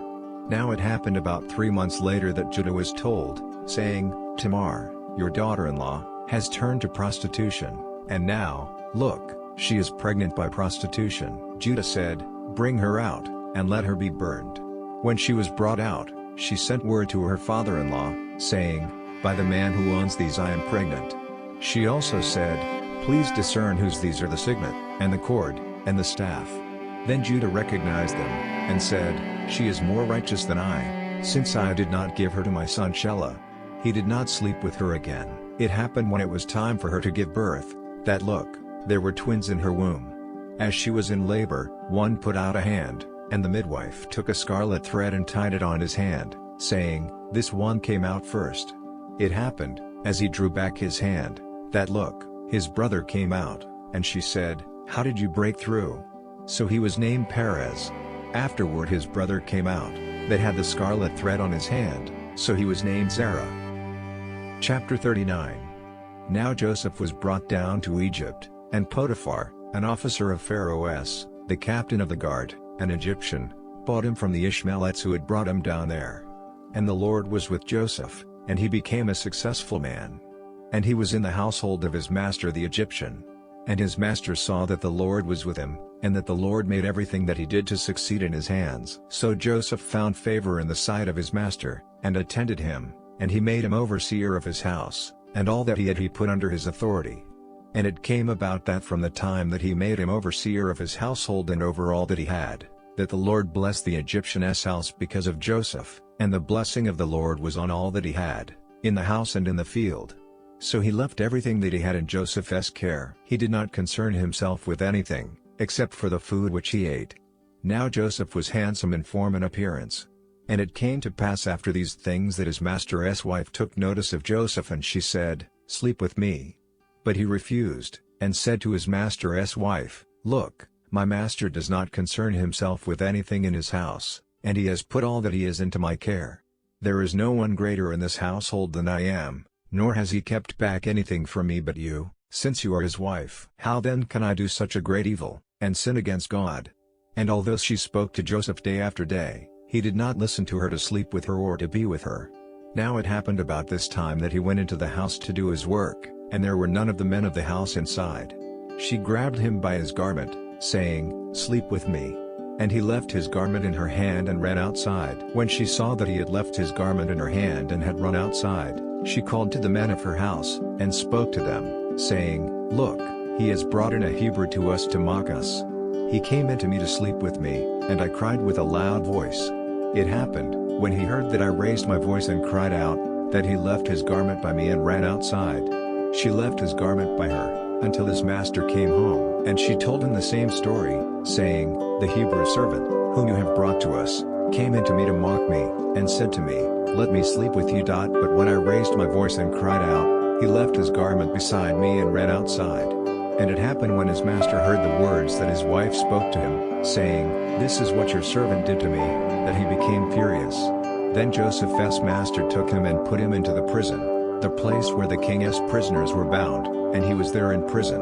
But the Lord was with Joseph and showed him kindness and gave him favor in the sight of the keeper of the prison. The keeper of the prison put Joseph in charge of all the prisoners who were in the prison. He was made responsible for everything that was done there. The keeper of the prison paid no attention to anything that was under his supervision, because the Lord was with him, and whatever he did the Lord made it succeed. Chapter 40. It happened after these things that the cupbearer of the king of Egypt and his baker offended their lord, the king of Egypt. Pharaoh was angry with his 2 officers, the chief cupbearer and the chief baker. So he put them in custody in the house of the captain of the guard, in the prison, the place where Joseph was confined. The captain of the guard assigned them to Joseph, and he attended them. They stayed in prison for some time. And the cupbearer and the baker for the king of Egypt, who were confined in jail, Both had a dream the same night, and each dream had its own meaning. Joseph met them in the morning and looked at them and saw that they were sad. He asked Pharaoh's officers who were with him in custody in his master's house, saying, "Why do you look so sad today?" They said to him, "We both had dreams, but there is no one who can interpret it." Joseph said to them, "Do not interpretations belong to God? Please tell it to me." The chief cupbearer told his dream to Joseph, and said to him, "In my dream, look, a vine was in front of me, and in the vine were 3 branches. When it budded, its blossoms opened, and its clusters ripened into grapes. Pharaoh's cup was in my hand, and I took the grapes and squeezed them into Pharaoh's cup, and I placed the cup into Pharaoh's hand." Then Joseph said to him, "This is its interpretation. The 3 branches are 3 days. Within 3 days Pharaoh will lift up your head and restore you to your office. You will put Pharaoh's cup into his hand as you used to when you were his cupbearer. But remember me when it goes well for you, and please do me the kindness to mention me to Pharaoh and get me out of this prison. For indeed, I was kidnapped from the land of the Hebrews, and even here I have done nothing that they should have put me into the pit." When the chief baker saw that the interpretation was favorable, he said to Joseph, "I also appeared in my dream, and look, 3 baskets of white bread were on my head. In the top basket there was all kinds of baked goods for Pharaoh. But the birds were eating them out of the basket on my head." Joseph answered, "This is its interpretation. The 3 baskets are 3 days. Within 3 days Pharaoh will lift up your head from off you, and impale you on a pole, and the birds will eat your flesh off you." And it happened on the 3rd day, which was Pharaoh's birthday, that he gave a feast for all his servants, and he lifted up the head of the chief cupbearer and the head of the chief baker among his servants. He restored the chief cupbearer to his position again, and he placed the cup into Pharaoh's hand, but he hanged the chief baker, as Joseph had interpreted to them. But the chief cupbearer did not remember Joseph, but forgot him. Chapter 41. Now it happened at the end of 2 full years that Pharaoh had a dream, and look, he was standing by the Nile. And look, there came up out of the Nile 7 cows, sleek and fat, and they grazed among the reeds. And look, 7 other cows came up after them out of the Nile, miserable looking and thin, and stood by the other cows at the edge of the Nile. The miserable looking and thin cows ate up the 7 sleek and fat cows. Then Pharaoh woke up, and he slept and dreamed a second time. And look, 7 heads of grain came up on one stalk, healthy and good. Then look, 7 heads of grain, thin and blasted with the east wind, sprouted up after them. The thin heads swallowed up the 7 healthy and full heads. Then Pharaoh woke up, and look, it was a dream. It happened in the morning that his mind was troubled. So he summoned all of Egypt as magicians and wise men. And Pharaoh told them his dreams, but there was no one who could interpret them to Pharaoh. Then the chief cupbearer spoke to Pharaoh, saying, "I remember my faults today." Pharaoh was angry with his servants and put me in prison in the house of the captain of the guard, me and the chief baker. We had a dream on the same night, he and I, each having a dream with its own meaning. Now a young Hebrew was there with us, a servant of the captain of the guards, and we told him, and he interpreted our dreams to us. To each man he interpreted according to his own dream. And it happened just the way he interpreted them to us, so it was. I was restored to my office, and he was hanged. Then Pharaoh summoned Joseph, and they brought him quickly out of the pit. And he shaved himself, changed his clothes, and came into Pharaoh. And Pharaoh said to Joseph, "I had a dream, but there is no one who can interpret it. I have heard it said about you that when you hear a dream you can interpret it." And Joseph answered Pharaoh, saying, "Apart from God, the welfare of Pharaoh will receive no answer." Then Pharaoh said to Joseph, "In my dream, look, I stood on the edge of the Nile. And look, there came up out of the river 7 cows, fat and sleek, and they grazed among the reeds. And look, 7 other cows came up after them, scrawny and very miserable looking and thin. I had never seen such bad looking cows in all the land of Egypt. The thin and miserable looking cows ate up the first 7 fat cows. But when they had eaten them up, no one would have known that they had eaten them, for they were still as miserable looking as at the beginning. Then I woke up, and I fell asleep, and I saw in my dream, and look, 7 heads of grain growing on one stalk, full and good. And look, 7 heads of grain, withered, thin, and blasted with the east wind, sprouted up after them. And the 7 thin heads of grain swallowed up the 7 good heads of grain. And I told it to the magicians, but no one could tell me its meaning. Then Joseph said to Pharaoh, The dreams of Pharaoh are one. God has told Pharaoh what he is about to do. The 7 good cows represent 7 years, and the 7 good heads of grain represent 7 years. The dreams are the same.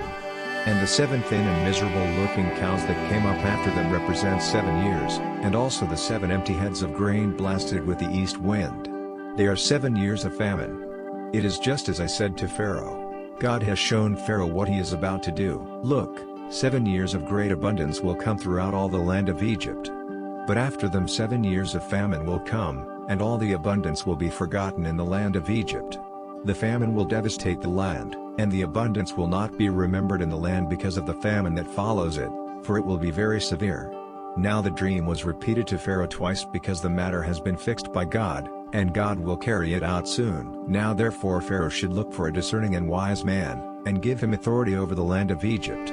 Pharaoh should do this, and should appoint overseers over the land, and they should take 1/5 of all the produce of the land of Egypt during the 7 years of abundance. They should gather all the food during these good years that are coming and store the grain under the authority of Pharaoh for food in the cities, and they should preserve it. That food will be a reserve for the land during the 7 years of famine that will come on the land of Egypt, so that the land will survive the famine. The proposal was good in the eyes of Pharaoh, and in the eyes of all his servants. Pharaoh said to his servants, "Can we find such a one as this, a man in whom is the Spirit of God?" So Pharaoh said to Joseph, "Because God has shown you all of this, there is no one as discerning and wise as you. You will be in charge of my house, and according to your word will all my people be ruled. Only with regard to the throne will I be greater than you." Pharaoh said to Joseph, "Look, I have put you in charge over all the land of Egypt." Then Pharaoh took off his signet ring from his hand and put it on Joseph's hand, and clothed him in robes of fine linen, and put a gold chain around his neck. And he had him ride in the 2nd chariot which he had, and they called out before him, "Bow the knee." So he put him in charge over the entire land of Egypt. Then Pharaoh said to Joseph, "I am Pharaoh. But without your permission no one will do anything or go anywhere in all the land of Egypt." Pharaoh called Joseph's name Zaphanath-Paneah. And he gave him Asenath the daughter of Potipharah, priest of On, as a wife. So Joseph went out through the land of Egypt. Joseph was 30 years old when he began to serve Pharaoh king of Egypt. Joseph left the presence of Pharaoh and went throughout all the land of Egypt. During the 7 years of abundance the land produced large harvests. And he collected all the food during the 7 years when there was abundance in the land of Egypt, and put the food in the cities. He placed in every city the food from the fields surrounding it. Joseph stored up grain in great abundance, like the sand of the sea, until he stopped measuring it, because it could not be measured. To Joseph were born 2 sons before the year of famine came, whom Asenath, the daughter of Potipharah priest of On, bore to him. Joseph called the name of the firstborn Manasseh, "For God has made me forget all my trouble and all my father's household." And the name of the second he called Ephraim, "For God has made me fruitful in the land of my suffering." And the 7 years of abundance that occurred in the land of Egypt came to an end. Then the 7 years of famine began to come, just as Joseph had said. There was famine in all lands, but in all the land of Egypt there was food. When all the land of Egypt experienced the famine, the people cried to Pharaoh for food. Then Pharaoh said to all the Egyptians, "Go to Joseph. Whatever he says to you, do." So the famine was over all the surface of the land. Then Joseph opened all the storehouses of grain and sold to the Egyptians. And the famine was severe in the land of Egypt. And all the countries came to Egypt to Joseph to buy grain, because the famine was severe in all the earth. Chapter 42. Now Jacob learned that there was grain in Egypt. So Jacob said to his sons, "Why do you look at one another?" He said, "Look, I have heard that there is grain in Egypt. Go down there and buy some for us from there, so that we may live and not die." So Joseph's 10 brothers went down to buy grain from Egypt. But Jacob did not send Joseph's brother Benjamin with his brothers, for he said, "Some harm might happen to him." So the sons of Israel went to buy among the other travelers, for the famine was in the land of Canaan. Now Joseph was the ruler over the country, and it was he who sold to all the people of the land. Joseph's brothers came and bowed themselves down to him with their faces to the ground. Joseph saw his brothers, and he recognized them, but he acted like he did not know them, and spoke harshly with them. And he said to them, "Where do you come from?" And they said, "From the land of Canaan to buy food." So Joseph recognized his brothers, but they did not recognize him. Then Joseph remembered the dreams which he dreamed about them. and said to them, "You are spies. You have come to look for the vulnerabilities of the country." But they said to him, "No, my lord, but your servants have come to buy food. We are all sons of one man. We are honest men. Your servants are not spies." But he said to them, "No, but you have come to look for the vulnerabilities of the country." But they said, "We, your servants, are 12 brothers, the sons of one man in the land of Canaan, and look, the youngest is now with our father, and one is no more." But Joseph said to them, "It is as I said to you, saying, 'You are spies.' This is how you will be tested, by the life of Pharaoh. You will not leave from here until your youngest brother comes here. Send one of you, and let him get your brother, and you will stay in prison, so that your words can be tested, whether there is truth in you. Or else, by the life of Pharaoh, surely you are spies." So he put all of them together in prison for 3 days. Then Joseph said to them the third day, "Do what I say, and live, for I fear God. If you are honest, then let one of your brothers remain confined in your prison. But you go and carry grain for the hunger of your households. But bring your youngest brother to me so that your words will be verified, and you won't die." To this they agreed. Then they said to one another, "We are certainly guilty concerning our brother, because we saw how distressed he was when he pleaded with us, and we wouldn't listen. Therefore this distress has come upon us." Reuben answered them, saying, "Did I not tell you, saying, 'Do not sin against the boy,' but you wouldn't listen? Therefore, look, now comes a reckoning for his blood." Now they did not know that Joseph could understand them, since he was speaking through an interpreter. He stepped away from them and wept. Then he returned to them and talked with them. Then he took Simeon from them and bound him in front of them. Then Joseph gave orders to fill their bags with grain, and to restore every man's silver into his sack, and to give them food for the journey. And it was done for them. They loaded their donkeys with their grain, and departed from there. As one of them opened his sack to give his donkey food at the lodging place, he saw his silver. Look, it was in the mouth of his sack. He said to his brothers, "My silver has been returned. Look, it is in my sack."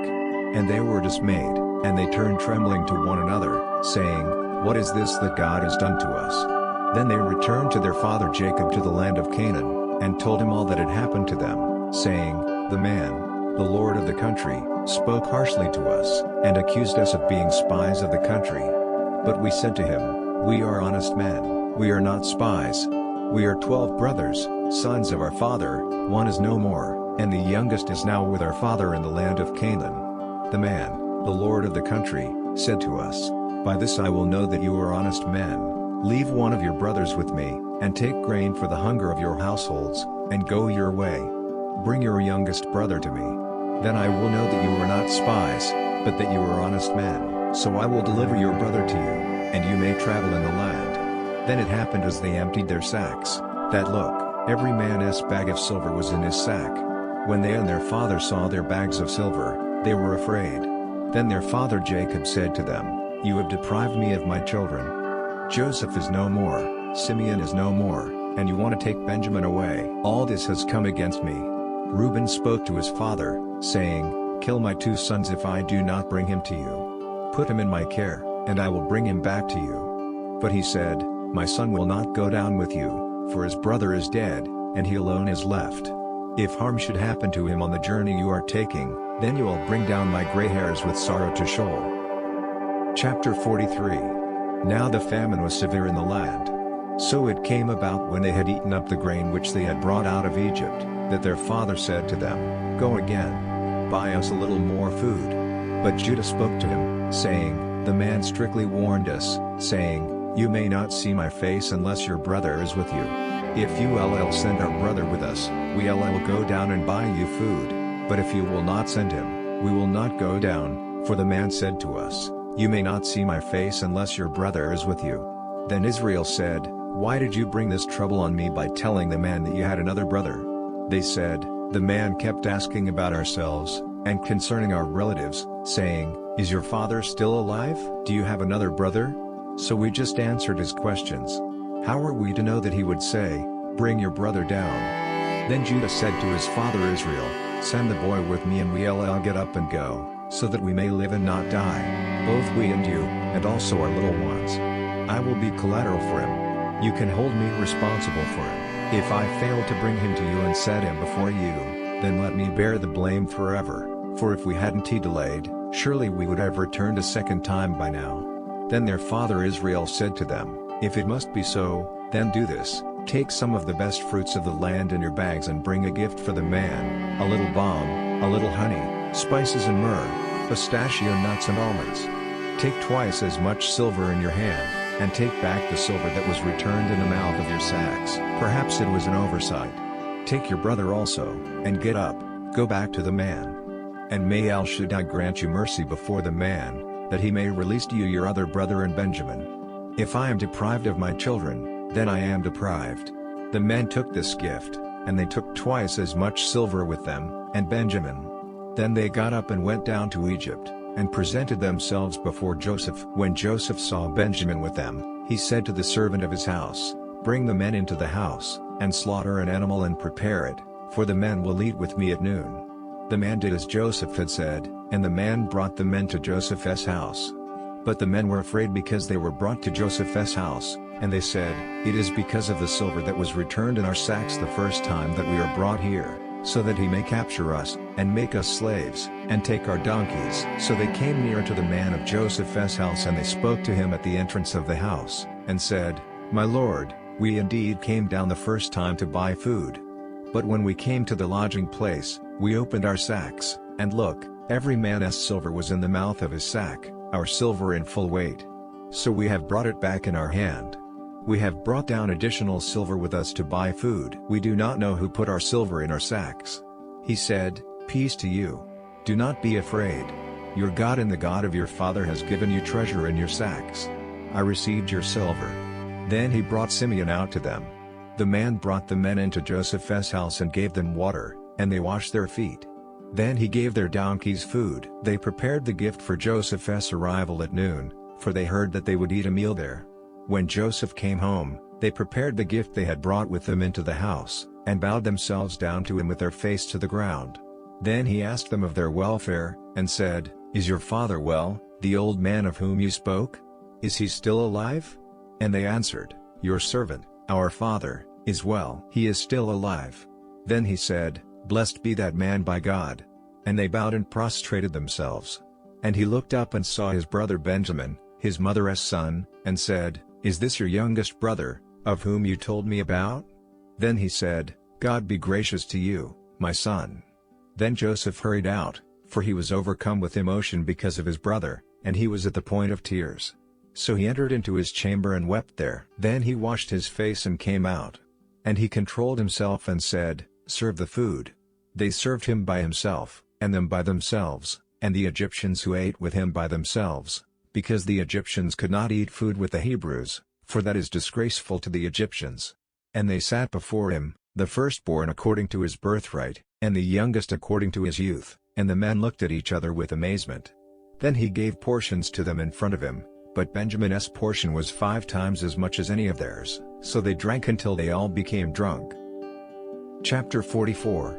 Then he instructed the manager of his house, saying, "Fill the men's sacks with as much food as they can carry, and put each man's silver in the mouth of his sack. Put my cup, the silver cup, in the sack's mouth of the youngest, along with the silver for his grain." So he did according to the word that Joseph had told him. As soon as the morning dawned, the men were sent off along with their donkeys. When they were far from the city, Joseph said to his manager, "Up, go after the men, and when you overtake them, ask them, 'Why have you repaid evil for good? Why have you stolen my silver cup? Isn't it from this that my lord drinks, and by which he indeed uses for divination? You have done evil in doing this." And he caught up with them and spoke these words to them. But they said to him, "Why does my lord speak such words as these? Far be it from your servants that they should do such a thing. Look, the money that we found in the mouths of our sacks we brought back to you from the land of Canaan. How then could we steal silver or gold from your lord's house? With whomever of your servants it is found, he must die, and we also will be my lord's slaves." And he said, "Very well, then, it will be as you say, the one with whom it is found will be my slave, but you will be blameless." Then they hurried, and each man lowered his sack to the ground, and each man opened his sack. And he searched, beginning with the oldest, and ending at the youngest. And the cup was found in Benjamin's sack. Then they tore their clothes, and each man loaded his donkey and returned to the city. So Judah and his brothers came to Joseph's house, and he was still there, and they fell to the ground before him. And Joseph said to them, "What is this deed that you have done? Didn't you know that a man like me can indeed practice divination?" Then Judah said, "What can we say to my lord? What can we speak?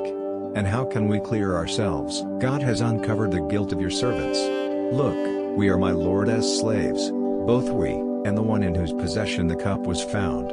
But he said, "Far be it from me that I should do so. The man in whose possession the cup was found, he will be my slave. But as for you, go up to your father in peace." Then Judah approached him, and said, "My lord, please allow your servant to speak a word in the ears of my lord, and do not become angry with your servant, for you are like Pharaoh himself." My lord asked his servants, saying, "Do you have a father or a brother?" And we said to my lord, "We have a father, an old man, and a child born when he was old, a little one. And his brother is dead, and he is his mother's only child, and his father loves him." Then you said to your servants, "Bring him down to me, so that I can see him myself." And we said to my lord, "The boy can't leave his father, for if he should leave his father would die." But you said to your servants, "Unless your youngest brother comes down with you, you will not see my face again." And it happened when we came up to your servant my father, we told him the words of my lord. But our father said, "Go again. Buy us a little food." We said, "We can't go down. If our youngest brother is with us, then we will go down, for we cannot see the man's face unless our youngest brother is with us." Then your servant my father said to us, "You know that my wife bore me 2 sons. And the one disappeared from me, and I said, 'Surely he is torn in pieces.' And I haven't seen him since. If you take this one also from me, and harm happens to him, you will bring down my gray hairs with sorrow to Sheol. So now, when I come to your servant my father and the boy is not with us, since his life is bound up in the boy's life, it will happen, when he sees that the boy is not with us, that he will die. Your servants will bring down the gray hairs of your servant our father with sorrow to Sheol. For your servant became collateral for the boy to my father, saying, 'If I do not bring him to you, then I will bear the blame to my father forever.' So now, please let your servant remain instead of the boy, a slave to my lord, and let the boy go up with his brothers. For how will I go up to my father if the boy isn't with me? I could not bear to see the misery that would come on my father." Chapter 45. Then Joseph could no longer control himself before all those who stood before him, so he cried out, "Send everyone away from me." So no one stood with him while Joseph made himself known to his brothers. And he wept so loudly that the Egyptians heard it, and the house of Pharaoh heard about it. Then Joseph said to his brothers, "I am Joseph. Is my father still alive?" But his brothers couldn't answer him, for they were terrified at his presence. Then Joseph said to his brothers, "Come near to me, please." So they moved closer. And he said, "I am Joseph, your brother, whom you sold into Egypt. Now do not be upset or angry with yourselves that you sold me here, for God sent me before you to preserve life. For the famine has been in the land these 2 years, and there will be 5 more years in which there will be neither plowing nor harvest. God sent me ahead of you to preserve for you a remnant on the earth, and to save your lives by a great deliverance. So now, it wasn't you who sent me here, but God, and he has made me a father to Pharaoh, lord of all his house, and ruler over all the land of Egypt. Now hurry and go up to my father and tell him, 'This is what your son Joseph says, God has made me lord of all Egypt. Come down to me. Do not delay. You shall dwell in the land of Goshen, and you will be near to me, you, your children, and your children's children, and your flocks, and your herds, and everything that you have. There I will provide for you, for there are still 5 years of famine to come, otherwise you and your household and all that you have would become destitute. Look, your eyes see, and the eyes of my brother Benjamin, that it is my mouth which is speaking to you. So you must tell my father about all my glory in Egypt, and of all that you have seen. But you must hurry and bring my father down here." Then he threw his arms around his brother Benjamin's neck and wept, and Benjamin wept on his shoulder. And he kissed all his brothers and wept on them, and after that his brothers talked with him. Now the report of it was heard in Pharaoh's house, saying, "Joseph's brothers have come." It pleased Pharaoh and his servants. And Pharaoh said to Joseph, "Tell your brothers, do this, load your animals and go. Enter the land of Canaan. "Take your father and your families and come to me, and I will give you the best of the land of Egypt, and you will eat the richness of the land. Now you are commanded, do this, take wagons from the land of Egypt for your little ones, and for your wives, and bring your father and come. Also, do not worry about your possessions, for the best of all of the land of Egypt is yours." So the sons of Israel did that. And Joseph gave them wagons, according to the commandment of Pharaoh, and gave them provisions for the journey.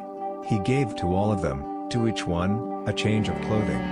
But to Benjamin he gave 300 pieces of silver and 5 changes of clothing. To his father he sent the following: 10 donkeys loaded with the best things of Egypt, and 10 female donkeys loaded with grain and food and provision for his father on the journey. So he sent his brothers off, and as they departed he said to them, "Do not be fearful on the journey."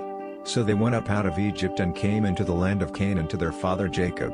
And they told him, saying, "Joseph is still alive, and he is ruler over all the land of Egypt." But he was unmoved, because he did not believe them. But when they told him all the words of Joseph, which he had said to them, and when he saw the wagons which Joseph had sent to transport him, the spirit of their father Jacob revived. Then Israel said, "I'm convinced. My son Joseph is still alive. I will go and see him before I die." Chapter 46. So Israel set out with all that he had and came to Beersheba, and offered sacrifices to the God of his father Isaac. And God spoke to Israel in a vision at night, and said, "Jacob, Jacob." And he said, "Here I am." He said, "I am God, the God of your father. Do not be afraid to go down to Egypt, for there I will make you into a great nation. I will go down with you into Egypt, and I myself will surely bring you up again, and Joseph will close your eyes." Then Jacob rose up from Beersheba, and the sons of Israel carried their father Jacob, and their little ones, and their wives on the wagons which Pharaoh had sent to carry him. So they took their livestock and their possessions which they had acquired in the land of Canaan, and arrived in Egypt, Jacob and all his descendants with him, his sons, and his sons' sons with him, his daughters, and his sons' daughters, and he brought all his descendants with him to Egypt. Now these are the names of the sons of Israel who went to Egypt: Jacob and his sons, Reuben, Jacob's firstborn. And the sons of Reuben, Hanoch, and Palu, and Hezron, and Carmi. And the sons of Simeon, Jemuel, and Shimon, and Ohad, and Jachin, and Zohar, and Shaul, the son of a Canaanite woman. And the sons of Levi, Gershon, Kohath, and Merari. And the sons of Judah, and Onan, and Shelah, and Perez, and Zerah. But and Onan died in the land of Canaan. And the sons of Perez were Hezron and Hamuel. And the sons of Issachar, Tola, and Puah, and Jashub, and Shimron. And the sons of Zebulun, Serach, and Elon, and Jaleel. These are the sons of Leah, whom she bore to Jacob in Paddan Aram, as well as his daughter Dinah. All the persons of his sons and his daughters were 33. And the sons of Gad, Zephon, and Haggi, and Shunai, and Esbon, and Eri, and Arodi, and Areli. And the sons of Asher, Jimnah, and Jishva, and Jishvi, and Beriah, and Sarah their sister. And the sons of Beriah, Heber, and Malchiel. These are the sons of Zilpah, whom Laban gave to his daughter Leah, and these she bore to Jacob, 16 persons. The sons of Rachel, Jacob's wife, Joseph and Benjamin. To Joseph in the land of Egypt were born Manasseh and Ephraim, whom Asenath the daughter of Potipherah, priest of On, bore to him. And the sons of Benjamin, Bela, and Becher, and Ashbel, Jerah, and Naaman, and Ahiram, and Shupim, and Huppim, and Ard. These are the sons of Rachel who were born to Jacob, all the persons were 14. And the sons of Dan, Shuham. And the sons of Naphtali, Jaziel, and Guni, and Jezer, and Shillem. These are the sons of Bilhah, whom Laban gave to his daughter Rachel, and these she bore to Jacob, all the persons were 7. All the persons who came with Jacob into Egypt, who were his direct descendants, not including the wives of Jacob's sons, all the persons were 66. And the sons of Joseph who were born to him in Egypt were 2 persons. All the persons of the house of Jacob who came into Egypt were 70. And he sent Judah ahead of him to Joseph to accompany him to Goshen. Then they arrived in the land of Goshen, and Joseph prepared his chariot and went up to meet his father Israel in Goshen. And he presented himself to him, and he threw his arms around his neck and wept for a long time. Then Israel said to Joseph, "Now let me die, since I have seen your face, that you are still alive. Then Joseph said to his brothers and to his father's household, I will go up and speak with Pharaoh and will tell him, my brothers and my father's household who are in the land of Canaan have come to me. The men are shepherds, for they have been keepers of livestock, and they have brought their flocks and their herds and all that they have. And it will come to pass, when Pharaoh summons you and says, what is your occupation? That you are to say, your servants have looked after livestock from our youth until now, both we and our fathers, in order that you may settle in the land of Goshen, since all shepherds are detestable to the Egyptians. Chapter 47. Then Joseph went in and told Pharaoh, and said, my father and my brothers, with their flocks, their herds, and all that they own, have come from the land of Canaan. And look, they are in the land of Goshen. And from among his brothers he took 5 men and presented them before Pharaoh. Then Pharaoh said to his brothers, what is your occupation? And they said to Pharaoh, your servants are shepherds, both we and our fathers. And they said to Pharaoh, we have come to sojourn in the land, for there is no pasture for your servants' flocks. For the famine is severe in the land of Canaan. So now, please let your servants live in the land of Goshen. Then Pharaoh spoke to Joseph, saying, your father and your brothers have come to you, and the land of Egypt is before you. Settle your father and your brothers in the best of the land, they may live in the land of Goshen. If you know any able men among them, then put them in charge of my livestock. Then Joseph brought in his father Jacob, and presented him before Pharaoh. And Jacob blessed Pharaoh. And Pharaoh said to Jacob, how many are the days of the years of your life? So Jacob said to Pharaoh, the days of the years of my sojourning are 130 years. Few and difficult have been the years of my life, and they have not attained to the days of the years of the life of my fathers in the days of their sojourning. Then Jacob blessed Pharaoh and went out from Pharaoh's presence. Joseph settled his father and his brothers, and gave them property in the land of Egypt, in the best of the land, in the land of Ramses, as Pharaoh had commanded. And Joseph provided food for his father, his brothers, and all of his father's household, according to the number of their dependents. Now there was no food in all the land, for the famine was very severe, so that the land of Egypt and the land of Canaan grew weak because of the famine. Joseph gathered up all of the money to be found in the land of Egypt and in the land of Canaan, for the grain they were purchasing. And Joseph brought the money into Pharaoh's treasury. And when the money was all spent in the land of Egypt and in the land of Canaan, all the Egyptians came to Joseph and said, give us food, for why should we die in your presence?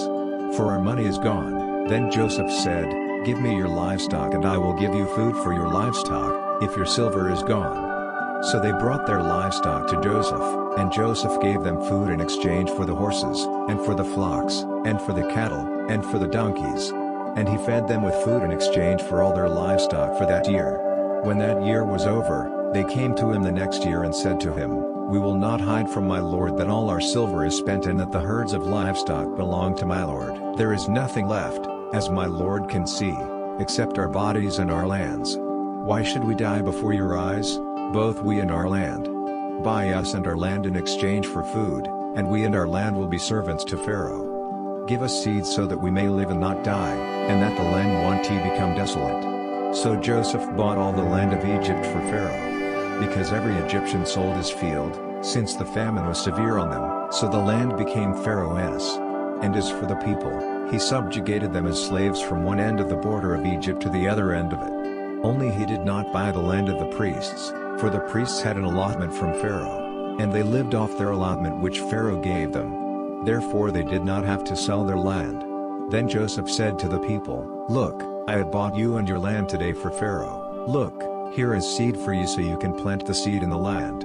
And it will come to pass at the harvest that you must give a fifth to Pharaoh. And 4/5 will be yours for seed for the field, and for your food, and for those of your households, and as food for your little ones. Then they said, you have saved our lives. Let us find favor in the sight of my lord, and we will be Pharaoh's slaves. So Joseph made it a statute still in effect for the land of Egypt, that a fifth must go to Pharaoh. Only the land of the priests alone did not become Pharaoh's. So Israel lived in the land of Egypt, in the land of Goshen. And they acquired property in it and were fertile and became numerous. And Jacob lived in the land of Egypt 17 years. So the days of Jacob, the years of his life, were 147 years. And the time approached for Israel to die, so he summoned his son Joseph and said to him, if now I have found favor in your sight, Please put your hand under my thigh and deal kindly and truly with me. Please do not bury me in Egypt, but when I lie down with my fathers you must carry me out of Egypt and bury me in their burial place." And he said, "I will do what you have asked." Then he said, "Take an oath to me," and he took an oath to him. Then Israel bowed over the top of his staff. Chapter 48. And it came about after these things that someone said to Joseph, "Look, your father is sick." And taking with him his 2 sons, Manasseh and Ephraim, he went to Jacob. And someone reported to Jacob, and said, "Look, your son Joseph has come to you." Then Israel strengthened himself and sat up in the bed. And Jacob said to Joseph, "El Shaddai appeared to me at Luz in the land of Canaan and blessed me, and said to me, Look, I will make you fruitful and multiply you, and I will make of you a company of peoples, and will give this land to your descendants after you as an everlasting possession. And now your 2 sons, who were born to you in the land of Egypt before I came to you into Egypt, are mine. Ephraim and Manasseh will be mine, as Reuben and Simeon are. And your offspring born to you after them will be yours, but in their inheritance they are to be called after the names of their brothers. But as for me, when I came from Paddan, Rachel died, in my sorrow, in the land of Canaan on the journey, when there was still some distance to go to Ephrat. And I buried her there on the way to Ephrat, that is, Bethlehem. Then Israel saw Joseph's sons, and said, Who are these? And Joseph said to his father, They are my sons, whom God has given me here. And he said, Please bring them to me, so that I can bless them. Now the eyes of Israel were failing because of his age, so that he couldn't see. Then he brought them near to him, and he kissed them and embraced them. And Israel said to Joseph, I did not expect to see your face, but look, God has let me see your offspring as well. Then Joseph brought them out from between his knees, and he bowed himself with his face to the ground. And Joseph took them both, Ephraim in his right hand toward Israel's left hand, and Manasseh in his left hand toward Israel's right hand, and brought them near to him. And Israel stretched out his right hand and placed it on Ephraim's head, who was the younger, and his left hand on Manasseh's head, crossing his hands, although Manasseh was the firstborn. Then he blessed Joseph, and said, The God before whom my fathers Abraham and Isaac walked, the God who has been my shepherd all my life to this day, the angel who has redeemed me from all evil, bless the boys. And may my name be carried on in them, and the names of my fathers Abraham and Isaac. And may they grow into a multitude upon the earth. When Joseph saw that his father placed his right hand on the head of Ephraim, it displeased him, and he grasped his father's hand to move it from Ephraim's head to Manasseh's head. And Joseph said to his father, Not so, my father, for this one is the firstborn. Put your right hand on his head. But his father refused, and said, I know, my son, I know. He also will become a people, and he also will be great. However, his younger brother will be greater than he, and his descendants will become a multitude of nations. So he blessed them that day, saying, By you Israel will pronounce blessing, saying, God make you as Ephraim and as Manasseh. Thus he put Ephraim before Manasseh. Then Israel said to Joseph, Look, I am about to die, but God will be with you, and God will bring you back from this land to the land of your fathers. Moreover, I give to you one portion more than your brothers, which I took out of the hand of the Amorites with my sword and with my bow. Chapter 49. Then Jacob summoned his sons, and said, Gather yourselves together so that I may tell you what will happen to you in the days to come. Assemble yourselves and hear, you sons of Jacob. Listen to Israel, your father. Reuben, you are my firstborn, my strength, and the firstfruits of my virility, preeminent in dignity and preeminent in power. Uncontrolled as the waters, you will not have preeminence, because you climbed into your father's bed, and you defiled it. He climbed onto my couch. Simeon and Levi are brothers. Their swords are weapons of violence. May I never enter their council. May my honor never be joined with their assembly. For in their anger they killed men, and for pleasure they hamstrung oxen. Cursed be their anger, for it has been fierce, and their fury, for it was cruel. I will divide them in Jacob, and scatter them in Israel. Judah, your brothers will praise you. Your hand will be on the neck of your enemies. Your father's sons will bow down before you. Judah is a lioness cub. From the prey, my son, you rise up. Like a lion he crouches and lies down, as a lioness. Who will rouse him up? The scepter will not depart from Judah, nor the ruler's staff from between his feet, until Shiloh comes, and it is he whom the peoples will obey. Binding his foal to the vine, and his donkey's colt to the choice vine. He will wash his garments in wine, and his robes in the blood of grapes. His eyes will be darker than wine, and his teeth whiter than milk. Zebulun will dwell at the seashore, and he will be a harbor for ships, and his border will be at Sidon. Issachar is a strong donkey lying down between the saddlebags. When he sees a good resting place, that the land is pleasant, he will bend his back to the burden, and become a slave doing forced labor. Dan will judge his people as one of the tribes of Israel.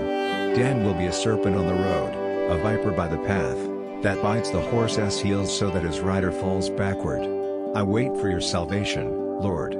Gad will be attacked by raiders, but he will raid at their heels. Asher's food will be rich, and he will provide royal delicacies. Naphtali is a doe set free that bears beautiful fawns.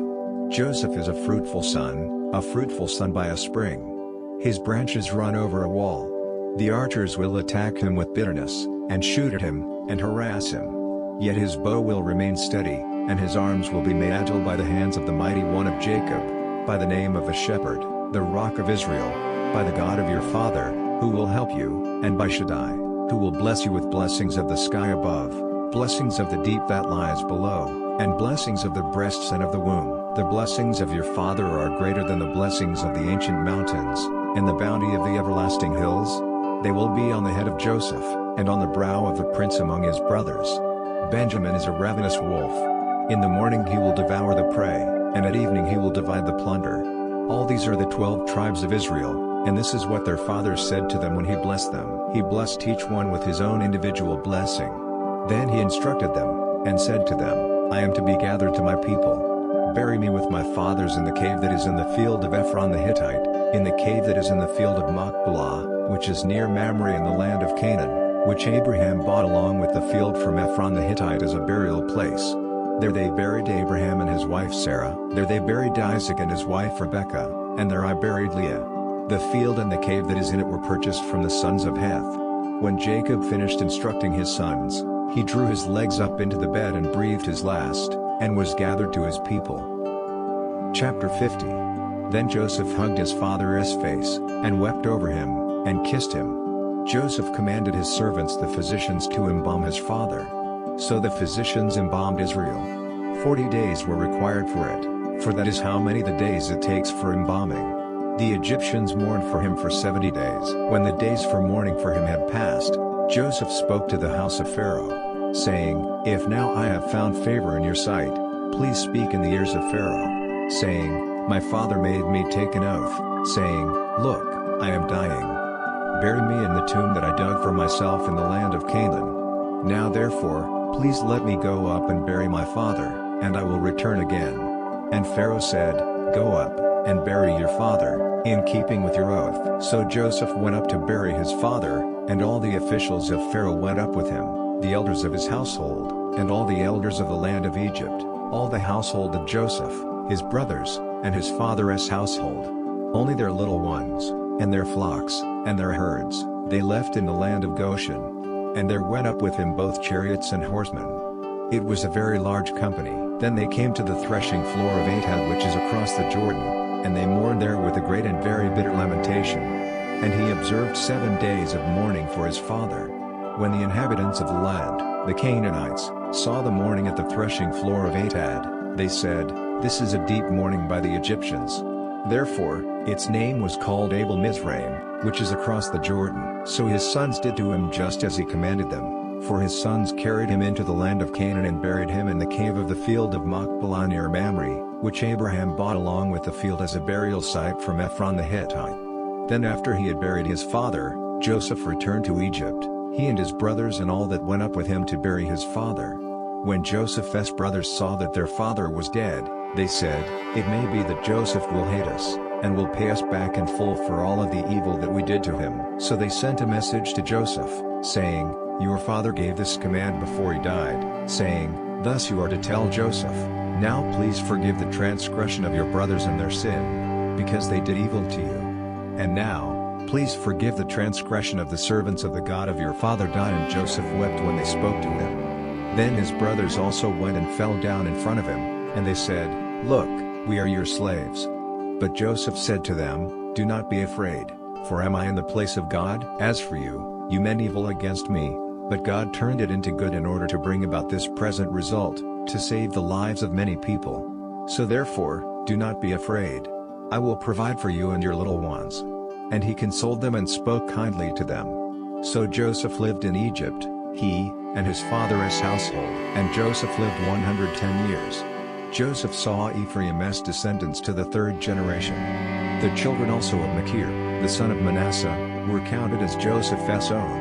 And Joseph said to his brothers, "I am about to die, but God will surely take care of you and bring you up out of this land to the land which he promised to Abraham, to Isaac, and to Jacob." Then Joseph made the sons of Israel take an oath, saying, "God will surely take care of you. Then you must carry up my bones from here."